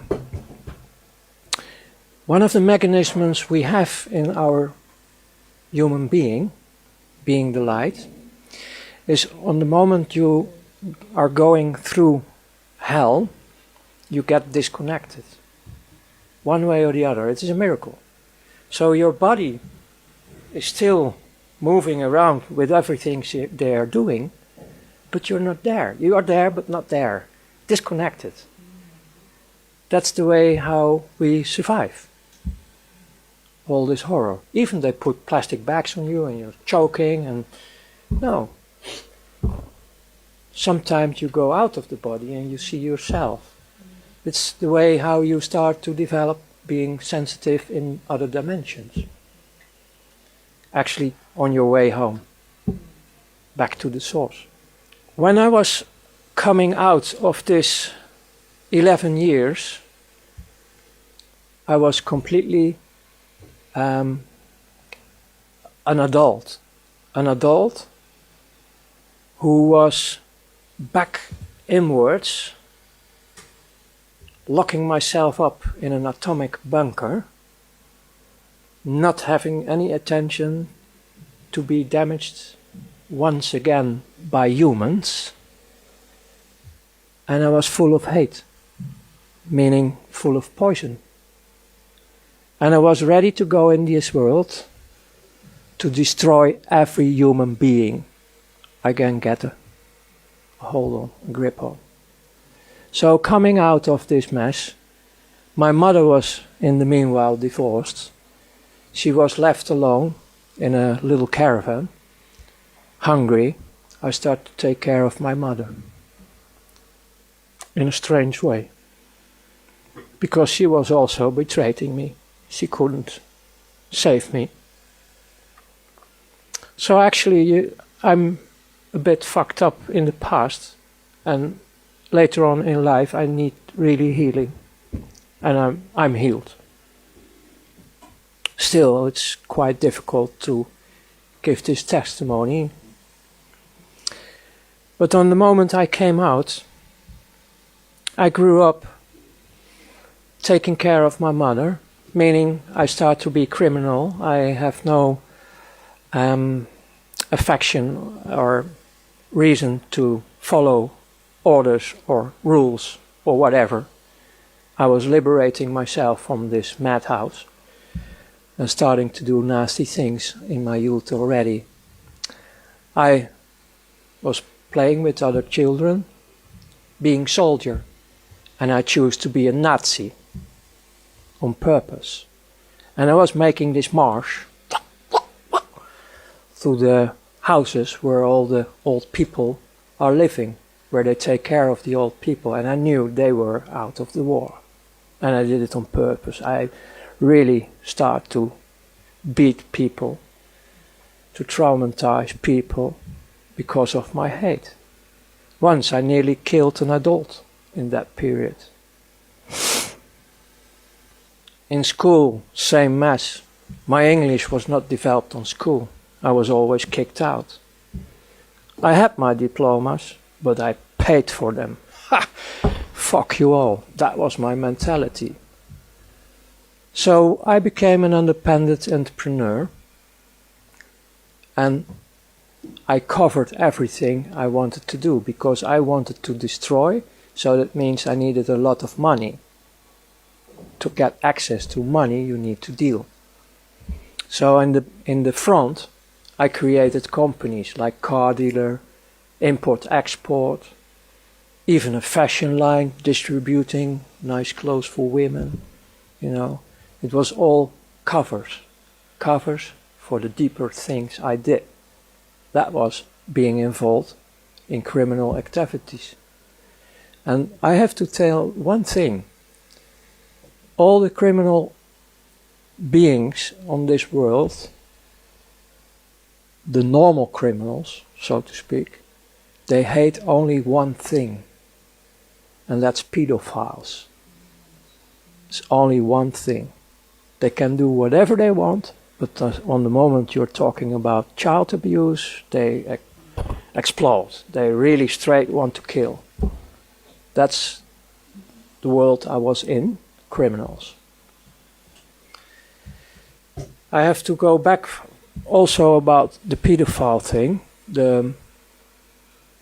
because she told me that there were investigations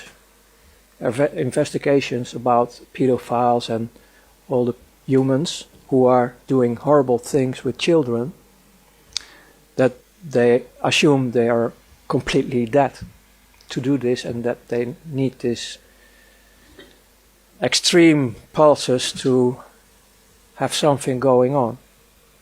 Based on my own experience, I really start to believe it's actually a knowing, because it was also about my own story, that you're still alive. Even you do the horrible things on this planet, you're still alive. I recognize this, and I tell you more about my horrors I created, but the horrors they created on children, they are still alive. Their light is still in them. They're human, the love is still in them. But it's like mine, locked, completely locked in a bunker, atomic bunker. And they are afraid of the adults. They stopped, their life was stopping like my life in the beginning. But they are pure, and I'm not defending them, because I think everybody is responsible for their acts on this planet. But they need a gate, they need a bridge to come over. And I want to invite all the people on this planet to come over this bridge of forgiveness. Because there is a whole army of people who want to take care of them, to heal. And of course, there are consequences of coming forward, but it's doable. The point is, they're locked up in their cells, they don't trust adults, and they're still human. In a way, they are human, and they need also affection. And the most safest way to get a bit of affection is through animals or children. I'm not talking now about the satanic part, about the normal part. So, one way or the other, in every human, I believe there is a child who is partly locked or completely locked, because we are all were running through a program. So in a way, who can proclaim on this earth, on this moment, that he is fully the being he was when he is born? Who can claim this? Who can proclaim this on this moment? Who is fully the light represented on earth? Who is the original being, without of being programmed, without of being hurt, without of being manipulated? The horror we are facing today is our horror. Because the world we are facing today is not because of the perpetrators, perpetrators. It's about the billions of people who are doing nothing. And it's not pleading guilty. No. It's about being unaware. Having said that, I developed myself in a criminal way, covered by shiny import, export, and so on. So I got, on a young age, I'm talking about roughly around 20, I had already these shiny things like cars you can only afford when you are rich.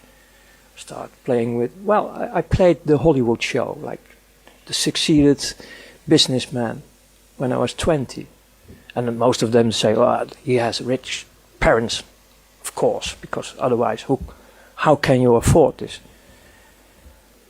But out of all this business, I started also be involved in currency trading of who was not with tax, black money. So I started to be making a little bit of business with money.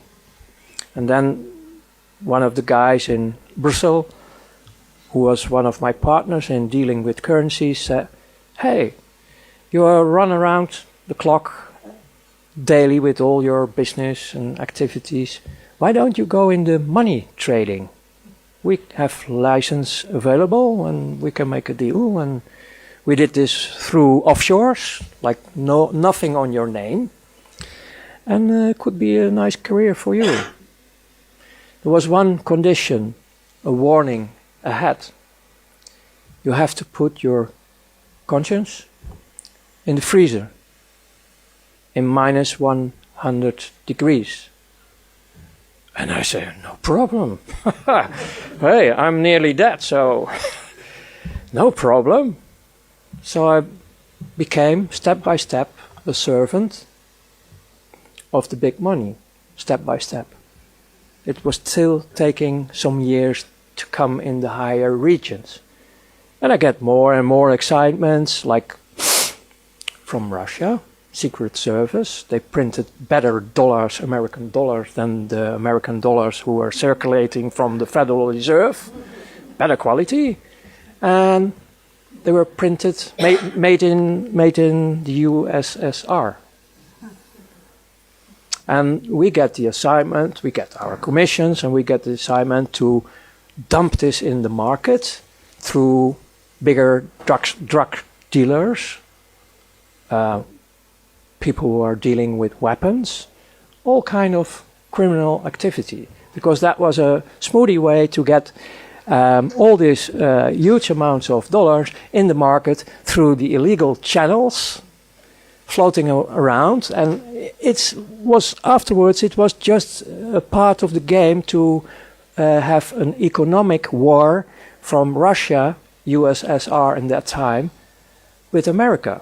And in the opposite way they did the same. But I didn't know that in that time. So as a youngster, like 24, 25, I was already messing around with economic wars worldwide. So after all these assignments, they start to spot you. Like, hey, here's a bright guy, he's always knowing his way, like hustling here, hustling there, playing with the rules. And then they start to invite you more and more for higher assignments.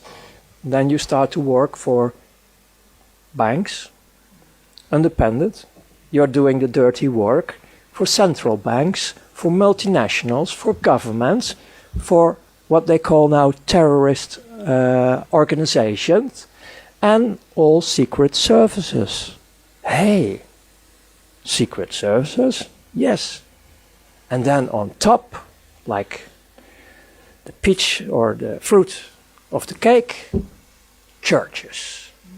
Wow, you get the whole palette where the money floats, the big money. And you get the invitation to join in these circles to move all the money they want to move worldwide. To start wars, to start all the misery in this planet. Because there is nearly no misery on this planet in a natural way. It's most of them is created. Because they keep the system running, because it's a dualistic system. They make the money only because when it's dualistic. And if we have all the ships, these energy containers they use only to suck, if they are asleep, fine, you can do whatever you want. This is also the mentality of the elite. Well, they are not elite. They are not elite. The people I worked for in the end of the days, you're talking roughly about 8,500 people on this world who run the show. And they are like who I was. Completely afraid, nearly dead, filling up the holes daily, never enough, surfing the monster of greed, the monster of more. And there comes Lucifer in the end. Because we are talking here about interdimensional things. This 8,500 became my friends. Because it was really coming home. First time in my life I start to be with humans who understand me and I understood them. Because most of them were going through the same hell. They did it in a different way, different bloodlines, but they have also a lot of misery in their lives. Electric caves are a normal thing in the education of this kind of societies. This is not about humans. This is about a very evil dark force who really enjoy to destroy all life on this planet. And it's still on. And I was enjoying them as well. I really, and I don't say it with regret because I'm going back now in time, otherwise it's a fake. I really enjoyed it to have the opportunity to destroy all humans and all life on earth. Nature was nothing. It was to be destroyed. We were hating everything what represent life, what represent the creator of heaven and earth. Don't take this very light. You can't imagine, I understand that, not all can understand this, but this is going on till today. In the end, because I can give you all the details about everything I did in this world, like indirectly I was killing people. Like you are in a stealth bomber, dropping bombs. I did this financial-wise as missions, like destroying temporarily the economy of Italian. And then later on, when you are in the financial market, you listen to the people who are involved, and they have a big laugh because some people were killing themselves because their companies were destroyed and they left behind women with children. And we have only a laugh about it. We joined it. That's the world I come out. My turning point was that I was so good in everything I did with my team that I was, in their opinion, ready for the last stage, to be invited in sacrifice of children. That hits me. That was really going through my bunker. I couldn't handle it. It was hitting me like hell. I didn't go there. And I started to malfunction. And my whole career falls apart. Then, because I go briefly to this one, because you also can see my interviews, they notice this. Then they start to take me out of the system for a while, start torturing me. And they want, because everything was in offshore, they want everything back, because I own them, because I made everything through them. And they kept reminding me on the contract I signed. I didn't sign with blood. If I was signing with blood, that was the next stage, I was dead already. But this was a sort of gentleman agreement, and I still keep it, and I always keep it, about not mentioning names of persons, companies, and so on. And I'm a man of word. If I give my word, I will give my word forever. And if it's in the dark side or in the light side, doesn't matter for me. So I came out, finally, and you can see it in the interviews. And then, on the end, my body was breaking down, heart attack, hospital, da-da-da-da-da. And then I have also out-of-body experience again, to see what they were doing with me. And then back in the body, the first thing I saw was my mother crying, like he is alive again. Then I ran through several private hospitals for a year to recover of all the damage. Even have to set my back straight again. Then I was for another 8 years completely off the screen, hiding in several countries on fake identities. And after the period of 9 years, because even we have the agreements, even I gave them all what they want, I was still afraid, because they promised me to kill the whole bloodline. So my wife and my children in that time were also escaping, also hiding, but separate from me. So in 9 years being undercover completely, out of that experience, I noticed how it is to miss your children. It's horrible to have a child dead, but not knowing where your child is a bit more torture. So after 11 years, finally I met my oldest son in that time, and I was recovering, and I started to build up a relation with life. I started to study in theologic way, studying the Quran, the Torah, the so-called Bible, because that's more or less document. There are some satanic pieces involved. And I start to meet the creator of heaven and earth, and that saves my life, because he was the first one who really, really loves me. And that gives me the enlightenment to continue life, because my first act of love was the real desire to kill myself. That was my first act of love, the first signal I was in a transition from death to alive. I want to kill myself in favor of the humans and life. So that was my first act of life, of love. So this involves more and more to be a social entrepreneur till the day as now it is. And the last point I want to give you is if we want to have liberation, don't look at outside anymore. Don't look at outside anymore.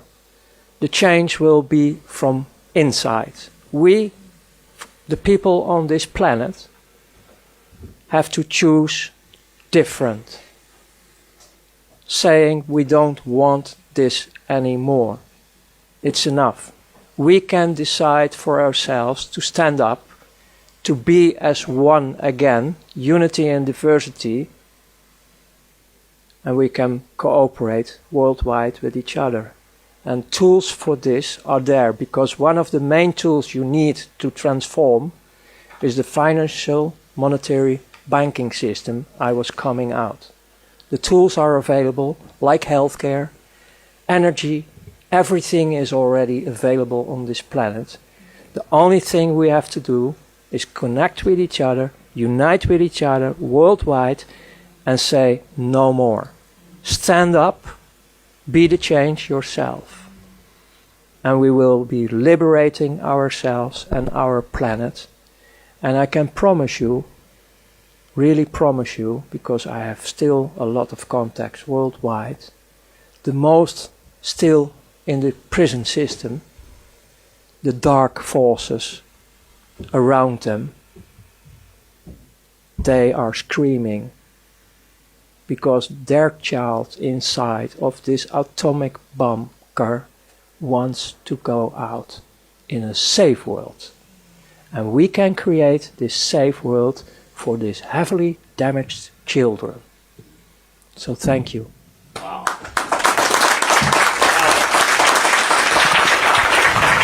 Jay Parker was born into a multi-generational satanic Illuminati family, receiving monarch-based mind control and subject to childhood satanic ritual abuse. He now speaks on recovery and SRA specialized holistic healing approaches. You're also a wealth of information, Jay, on a generational satanic practice, the real statistics, facts and figures that the world absolutely must become familiar with, vis-a-vis how many people in the world are practicing Satanism more or less in the 21st century. These are questions most of us desperately need the answers to. Please proceed. You've got 25 minutes to address the court. Thank you for being here. Well, I just want to say I think it's excellent what you're doing. I think one of the things, if we're going to change this world, we're going to have to change the way people perceive it. And I grew up in a multi-generational family in Arden, Delaware, in the United States. My parents were generational Illuminati. My father was 10th generation Illuminati. They joined the cult in the 1720s.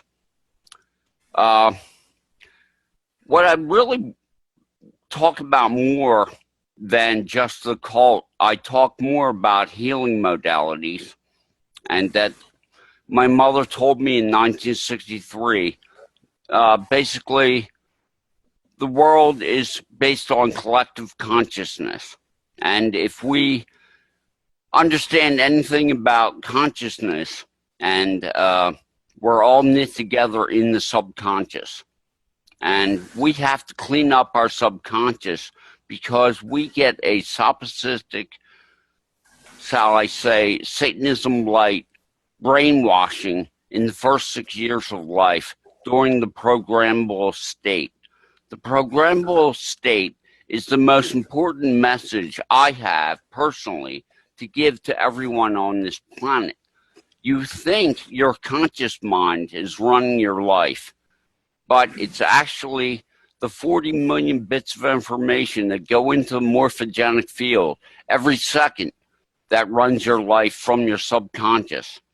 Your conscious mind only donates 5, maybe 4 million bits of information to the morphogenic field.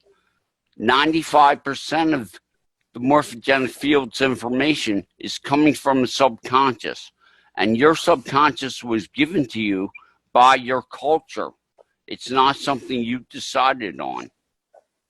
The work of Dr. Bruce Lipton and Dr. Joe Dispenza are indispensable for understanding exactly how this world works. The Illuminati know this, and what they do is through trauma-based mind control and soft mind control is control the perception of humanity. That's why they control academia. That's why they control the media. That's why they control Hollywood. It's all about getting your perception in line with their desires. And we have to come to a place where we change the paradigm by changing ourselves. And what we'll put up with in this world. The go along, get along attitude you get in the programmable state from the Illuminati ruled world is keep your head down, don't make waves, don't ask questions. And we have to totally look at ourselves and say, why am I putting up with this? Why am I allowing 800,000 children to disappear in America every year and not say a word? Okay, why am I allowing 17 million people to die of cancer when cannabis oil, Rick Simpson oil, has a 95% cancer cure rate? We have to look at ourselves as allowing this to happen. I talked to Mark Passio, and basically what he says to me is the human race is doing it to itself through ignorance of the truth, through understanding where we are, what we're incapable of, and what we have to do to change this paradigm. New energy is coming into the planet, and I think it's because the internet is waking people up to reality. It's no longer, people are not believing media. They're not following Hollywood. They're looking at the transhumanist AI agenda of the global elite, and they're scared, and they realize that they have to fight for their lives now, or else we'll all be microchip slaves. And of course, we all know about the Georgia Guidestones and the eugenics program that's going on right now through the chemtrails, GMO, Fukushima, you just name it. There's nothing but ecological and physical holocaust being perpetrated on the human race. We are definitely in some deep, deep trouble. I want to get into some of the history of the cult and simply say that when you're born into generational Satanism, and my mother said 12% of America was generational satanic. Now, we all get our enculturalization in the programmable state from 1 to 6 years old when we only have 2 brainwave patterns and our subconscious is being built.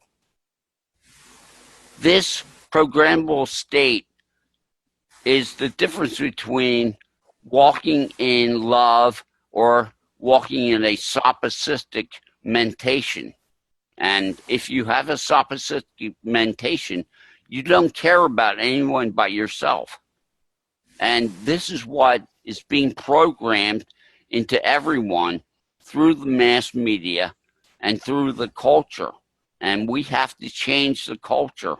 We have to change the message that's getting to people every day. And that's our job through conferences like this and to shine a light on reality. When my mother in 63 told me that 12% of America was generational satanic, I really found it hard to believe. We went to regular church And then, of course, in the afternoon, we went to the Church of the Marquis of Hell.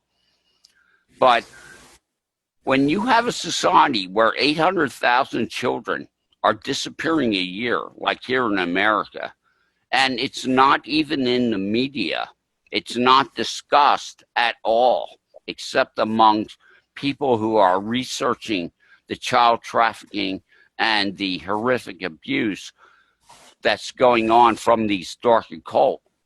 Can I say that we're in a insane position here? I mean, this is insanity. 17.5 million people dying of cancer because the cure is banned by the corruption of the pharmaceutical companies controlling the governments. This is genocide, and yet we're putting up with it. Why are we putting up with it? Because in our subconscious, which runs 95% of our beliefs and our actions in our adult life, we were told to go along to get along. Don't ask questions. Don't make waves. You think that, well, in my mind, I'm free of the matrix. I've done the research. I've looked into and asked the hard questions. But the thing is, having been raised in the torture of satanic ritual abuse and the rape, I know that everyone in the Illuminati, in the elite, whether you're Rockefeller or whether you're just rank and file dark occult, like my family was, goes through satanic ritual abuse. And this ritual abuse starts in vitro with shocking of the fetus. You have to look into the work of Dr. Bruce Lipton about the programmable state. Dr. Joe Dispenza also has a book, How to Break the Habit of Being Yourself, which is excellent in trying to teach you about the physiology and the psychology of human development. The Illuminati have known since the Cataclysm Age, which 9500 BC, or roughly, we got hit by a comet and our worldwide civilization was destroyed. The dark occult took over our world, the civilized world, quote unquote, after that, because the whole human race was in a state of shock. This is, of course, the Noah's flood. A comet hit the northern ice caps and totally wrecked the planet. What I'm saying is, since that time, 13,000 years roughly, the dark occult, and they are a religion. It's called they call it the old religion, but they have been in control of society and have steered society. We have a situation where all the banking, all the academics, everything is under their control. And when the web came in, that was truly the apocalypse, which is a removing of a cover. And now there are millions of people worldwide who are awoken to the truth. Things aren't what television is saying they are. And the more people that wake up to the truth, the more people then find it easier to wake up to the truth. It's a snowball effect due to the fact that we're in a collective consciousness paradigm here. When one person wakes up and starts broadcasting into the field a different message of reality and perception, then it makes it easier for someone else, because we are energetic magnetism beings. So when we send out a particular vibration, if that vibration is picked up by other people, then there's 2 and 3 and 4 and so on and so forth. And that wave, that vibration gets stronger and stronger in the field. And that's what we're seeing right now, is a rise in consciousness due to some extraterrestrial effects like the photonic belt and the fact that we're in the Mayan fifth age, the fifth sun, the Earth history is all about cycles of building and creation and devastation, and we're going into a cycle of creation and love and care. We just came out of, we're coming out of the Kali Yuga, which is just a horrible time. It's really the Iron Age. And what we need to do more than anything is continue to work together and understand our physiology, spirituality, and our consciousness. If we teach things like EFT and we show people that they can reprogram their subconscious, they can destroy old bad habit patterns, and they can also broadcast into the field a different signal than the one that society gave them. And I talk about this on my radio show all the time, that we need to clean up the inside of each individual. And we need to also get involved and actually care for one another and not put up with the nonsense of these psychopathic elite. They all go through, whether when you're a Rockefeller, a DuPont, they all go through 6-7 years of torture, rape, and ritualistic abuse, featuring blood sacrifice, featuring drugging, featuring interdimensional beings in their presence, just the worst kind of life that anyone could imagine. It's a total horror being a child growing up in a satanic ritual abuse setting. And what it does is it warps the synaptic pathways of the brain, thereby warping the body chemistry. And people are literally tortured to not care anymore. They're made into secondary psychopaths. That's what this whole old religion Molech system is. It's about creating secondary psychopaths and destroying the humanity in people. And all I have to say is we can change this because they are few and we are many. And if we tell people, don't be afraid, stand up for what's right, we can change this. And it's simply a matter of numbers. The more people we wake up to the fact that they need to care and they need to get involved, the more energy goes into the morphogenic field and the channel gets literally changed to a new movie, to a new broadcast, one of cooperation, not destruction. And this is my whole bag now, is I don't talk so much about the Illuminati anymore as I tell people, learn about yourself, learn about self-empowerment, learn about natural law, and get involved. Find a small piece of the problem that fits your personality and make that your cause, okay?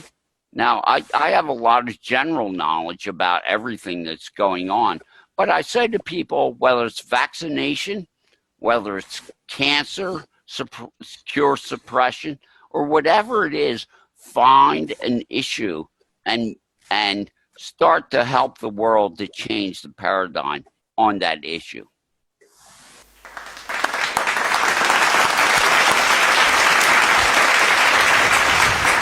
Jay, thank you.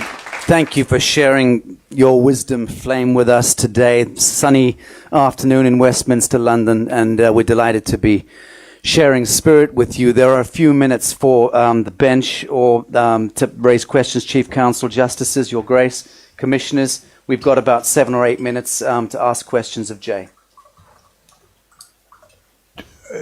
Just a question in relation to the subconscious. in your research, have you found that some people are more attuned to the subconscious than others, or is it a characteristic or a part of the mind that we all have access to in equal measure? What I found is the old religion of Molech. They put their children through this satanic ritual abuse to end up with an adult who is basically in the R complex of the brain.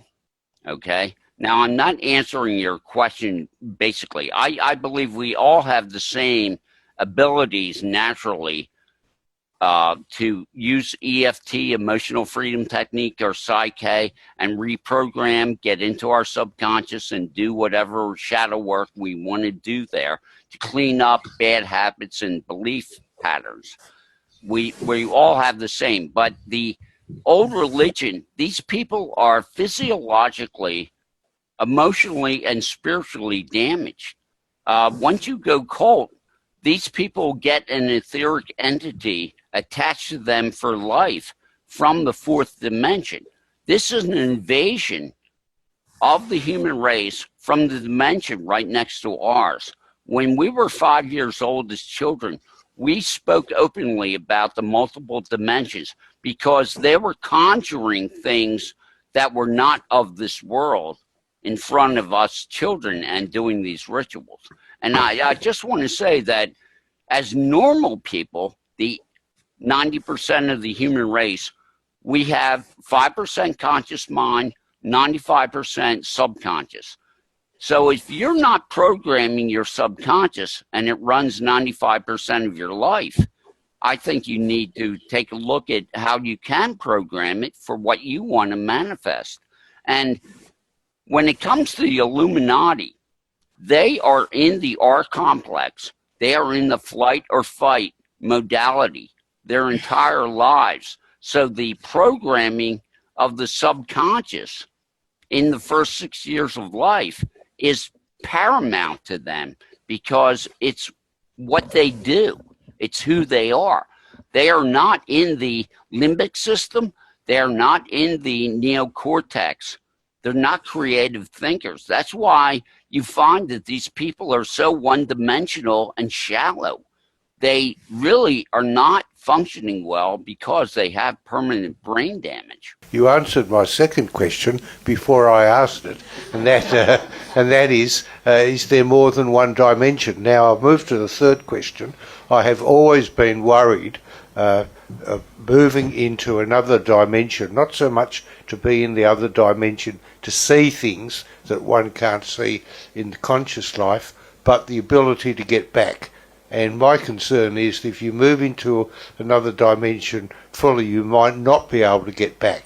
One of the things I noticed when they destroyed my brother John, they literally took parts of his consciousness and threw it in a other dimensional prison. And he was never the same again. And the things that they can do, we all know that they're 40 years ahead technologically. The suffering of humanity could end tomorrow. They have Tesla technology that can do everything. Anti-grav technology, free energy technology. They have it all. And we have to demand that these corrupt Illuminati that control our governments are removed from office. I'm not a great believer in the concept of government. I'm a great believer in the first 6 years of life, you train a child to be a Gnostic, a Telestai.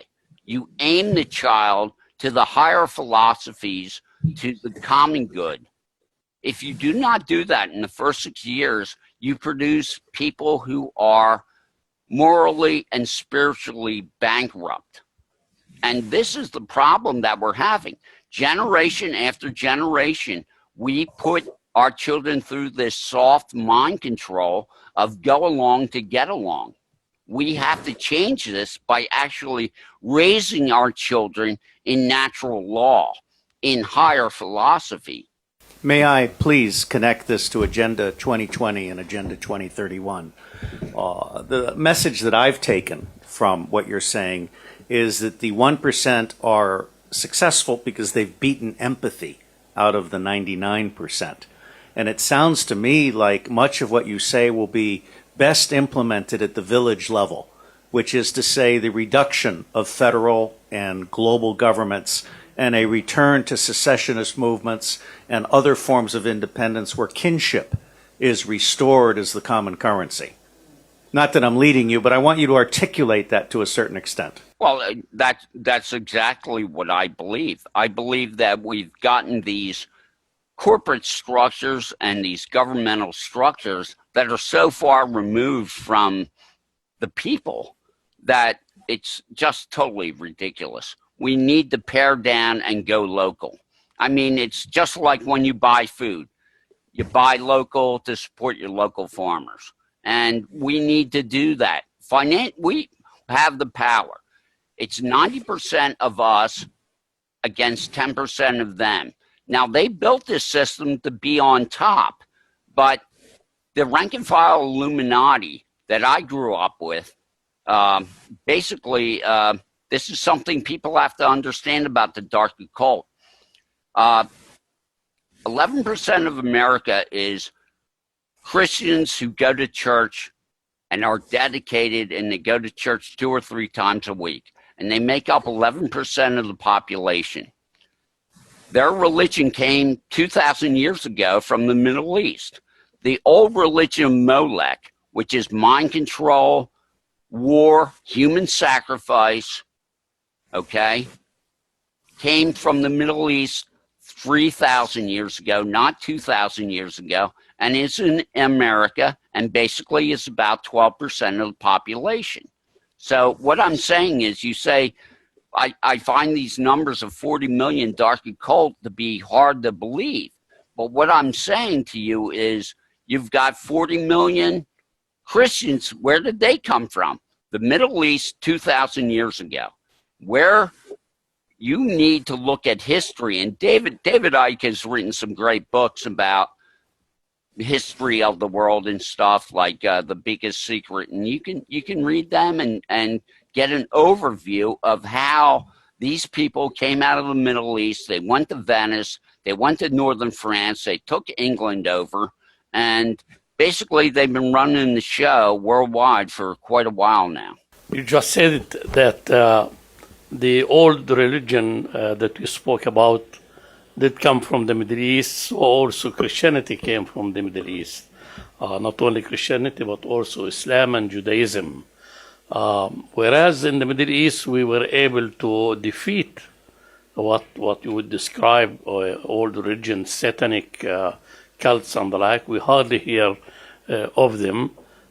We still hear of 12% of the American population in the grip of those satanic groups and cults.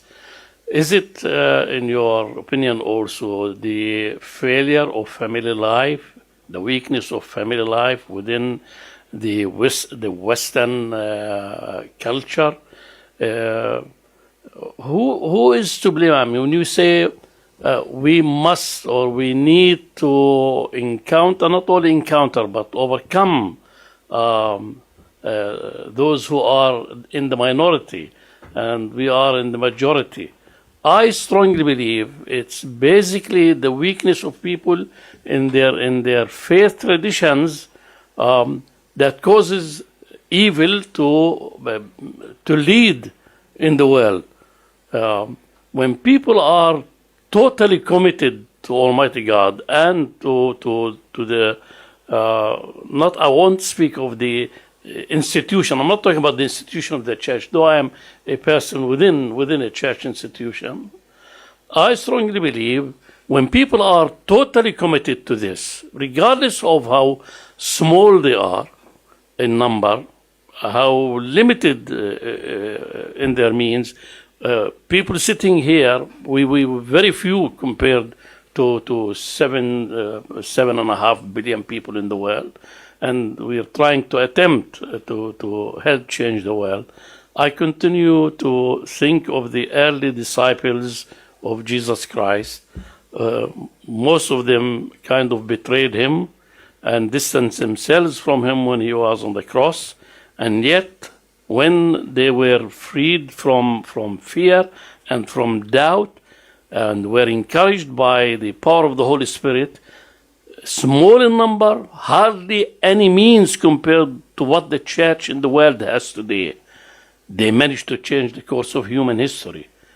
Today, when I look at us Christians, and I don't want to speak about Muslims or Jews or Hindus, all respect to all those people, I hold the church for responsible for failing to stand to what it believes in, not the doctrine, but what believes in him, as I strongly believe, who rose from the dead and freed us from I don't want to go into this, but freed us from fear, freed us from doubt. And he came, as he said, I came that you may have life and enjoy it abundantly. Today, whether it is in the Middle East or in America, anywhere in the world, people hardly enjoy life. The blame is not on faith traditions only, but on the people who claim to be this or that. Thank you for raising the issue, and I would love to hear your comments. Why in Middle Eastern society this business of satanic cults is not found at all, certainly not welcomed. If we discover that there are some, I don't know of any. Well, I can simply say that I was visiting my mother and at her apartment back in the mid-'80s, and Benjamin Netanyahu was featured on a noonday television presentation. And I said to my mother, what's he doing in America? And she said to me, they are training him. Okay? Philadelphia is the spiritual capital of the Illuminati. Okay? And if you look at the history of Benjamin Netanyahu, you see a dark occultist. You don't see a Jew. And we can go into, you can just tear people apart when it comes to religion and belief systems. I mean, between the Talmud Jews and the Quran and everything. I mean, if you really jump in there, you'll see a lot of corruption. But my commitment to the divine source and to, I mean, personally to Christ is 100%, where I do not back down on anything because he didn't back down on anything. And people live in fear. And I keep telling people, you are an eternal being. What are you afraid of? I mean, if you really have a commitment to God, if you really have a commitment to source, and you know through meditation and prayer that, hey, I'm not alone in this. I've got some big backup. You've got some strength. I mean, we have been in cultural brainwash by this culture to go along to get along. And people have been told, oh, there's nothing after this. When you die, that's all there is. Yet Russian physicists have measured a human being on a table that expired, and 30 grams of weight, their spirit goes somewhere. They lose 30 grams of weight. That's the person's consciousness. That's their spirit.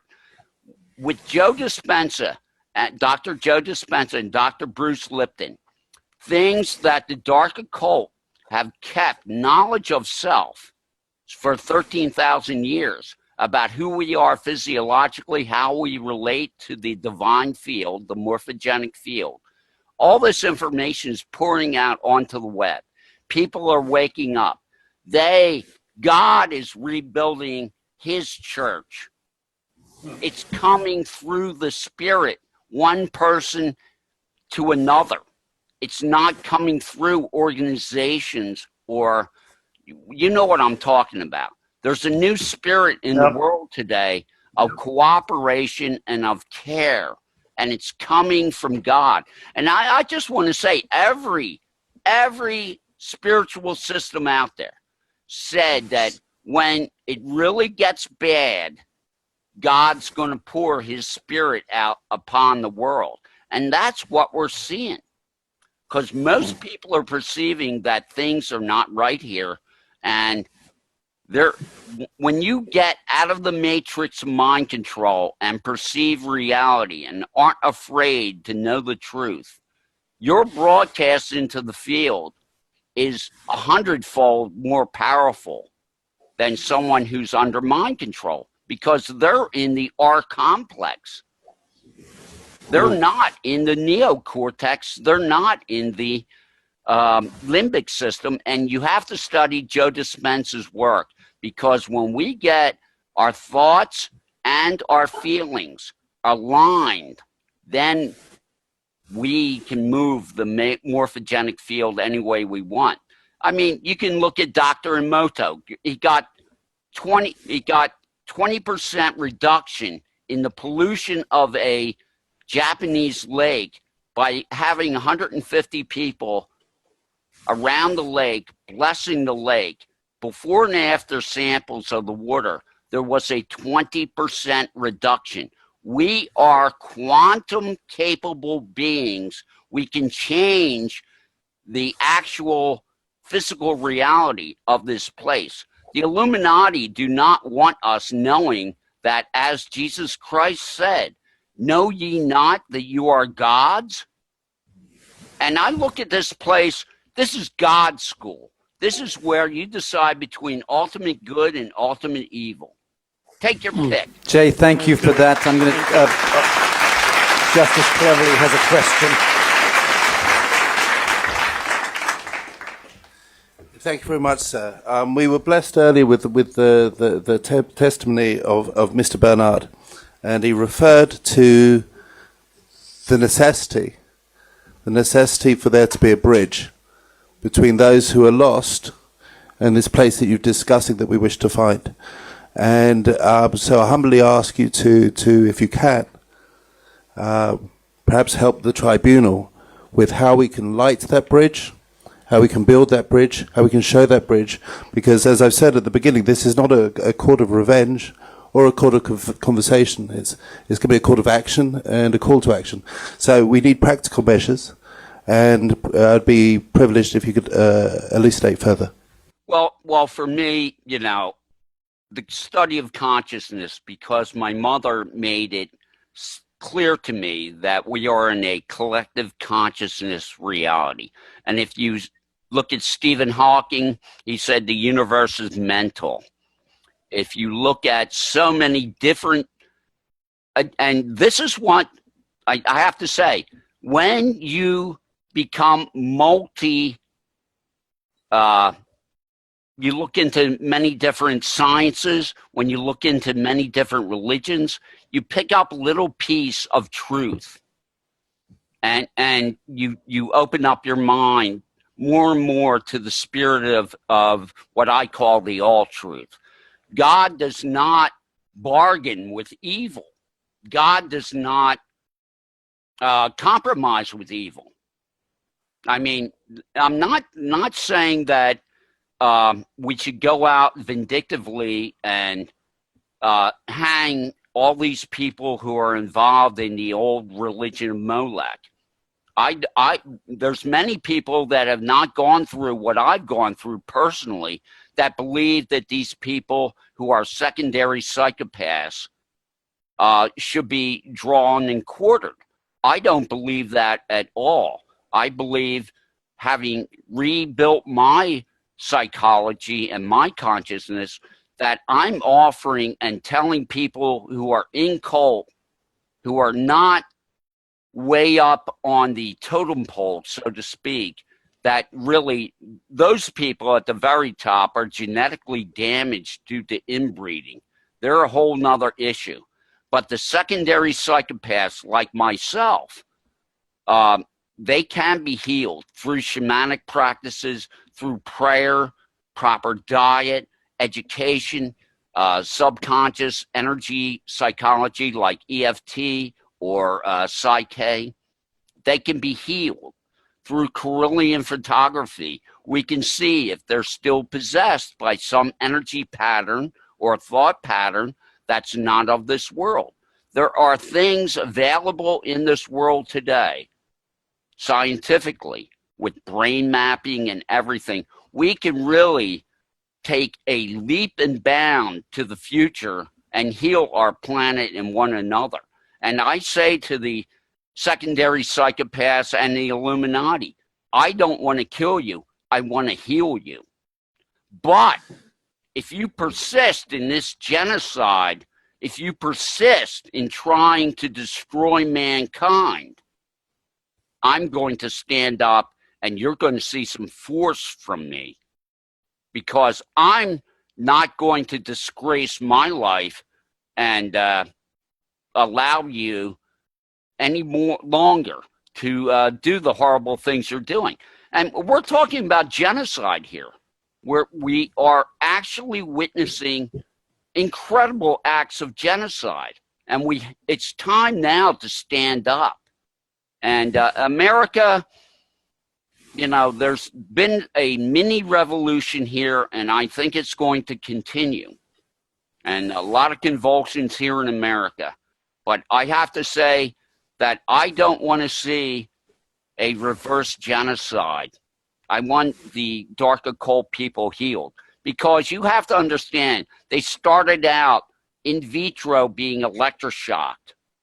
And if you had a respect for the programmable state and for the first 6 years of brain development and chemical development of the human being, you would understand that these people had their lives stolen from them because of this religion of torture. Jay, I think it's important, if you're comfortable with it, because I'm very familiar with your story.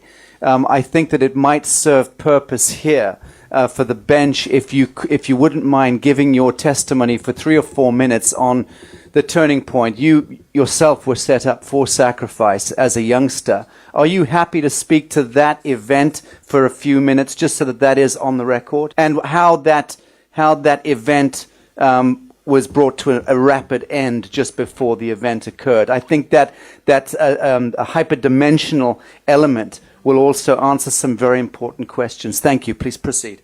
Well, when I was in first grade, they raped my best friend, Brandon Ploner, so horrifically he went septic and died. I went to some Christians down the street because in Arden, Delaware, they kept 10% of the people in the Illuminati village non-cult, so the people could practice their personas on the non-cult residents of Arden. I went to these Christians. They went to the police. The police said, we know what's going on in Arden, Delaware, and there's nothing we can do about it. This is 1963. My father took me to the Marquis of Hell Church a couple days after the Christians went to the police. It was a big issue in Arden amongst the cultists. So I'm sitting in a chair underneath the candlelight dinner theater where the Church of the Marquis of Hell is, or was. And basically I'm sitting in a chair, and Buzz Ware and my father are 10 feet away from me. And my father is saying to Buzz Ware, let's just kill him and throw him in the woods. And I was pretty much disgusted by them, because I realized I wasn't going to get any help from the police. But a voice came to me in my head and said, look behind you. And I said, nah, I'm not cooperating with God. I'm not cooperating with the devil. I'm sick of this place. You're all whack. I'm fed up. That was my attitude at 7 years old. But behind me, I could feel two entities. And my father and Buzz Ware turned and looked at me, and they were in shock. And they said, Buzz said to my father, we can't kill this one. And so they couldn't kill me because I got divine intervention. But anyone who makes a commitment, like I did, at 5 years old, I'm standing up amongst a room full of axe murderers, telling them what they're doing is wrong and that they'll never get away with it. I was saying, what are you, going against God and nature? What are you, out of your mind? You can't destroy the Creator. And I know I'm a freak, but, you know, that's the truth, and that's what happened. But I spent 45 years of my life as a mind control victim, because after that incident of being spared by dimensional intervention, they took me to the CIA psychologist who monitored all the monarchs in the Arden area and northern Wilmington, the DuPont Corporation's little fiefdom. And basically, they electroshocked me until I didn't even know what my name was. And I've always had petit mal epilepsy ever since then. That's why at times you see I have trouble talking. Neurologically, you know, I got damaged really good. I just want to say, though, that after they shocked me and I didn't even know my name, they put me through 4 months of slave programming, and basically until I was like 46 years old, 47 years old, I accidentally got triggered. My memories started coming back. I was furious at my life being a lie and that I was the opposite of who I really was. Amazing what they can do with mind control. It's amazing. And all I can say is it's real. Fritz Springmeier is an author who has written a book, How to Create an Undetectable Mind Control Slave. It's on the web for free.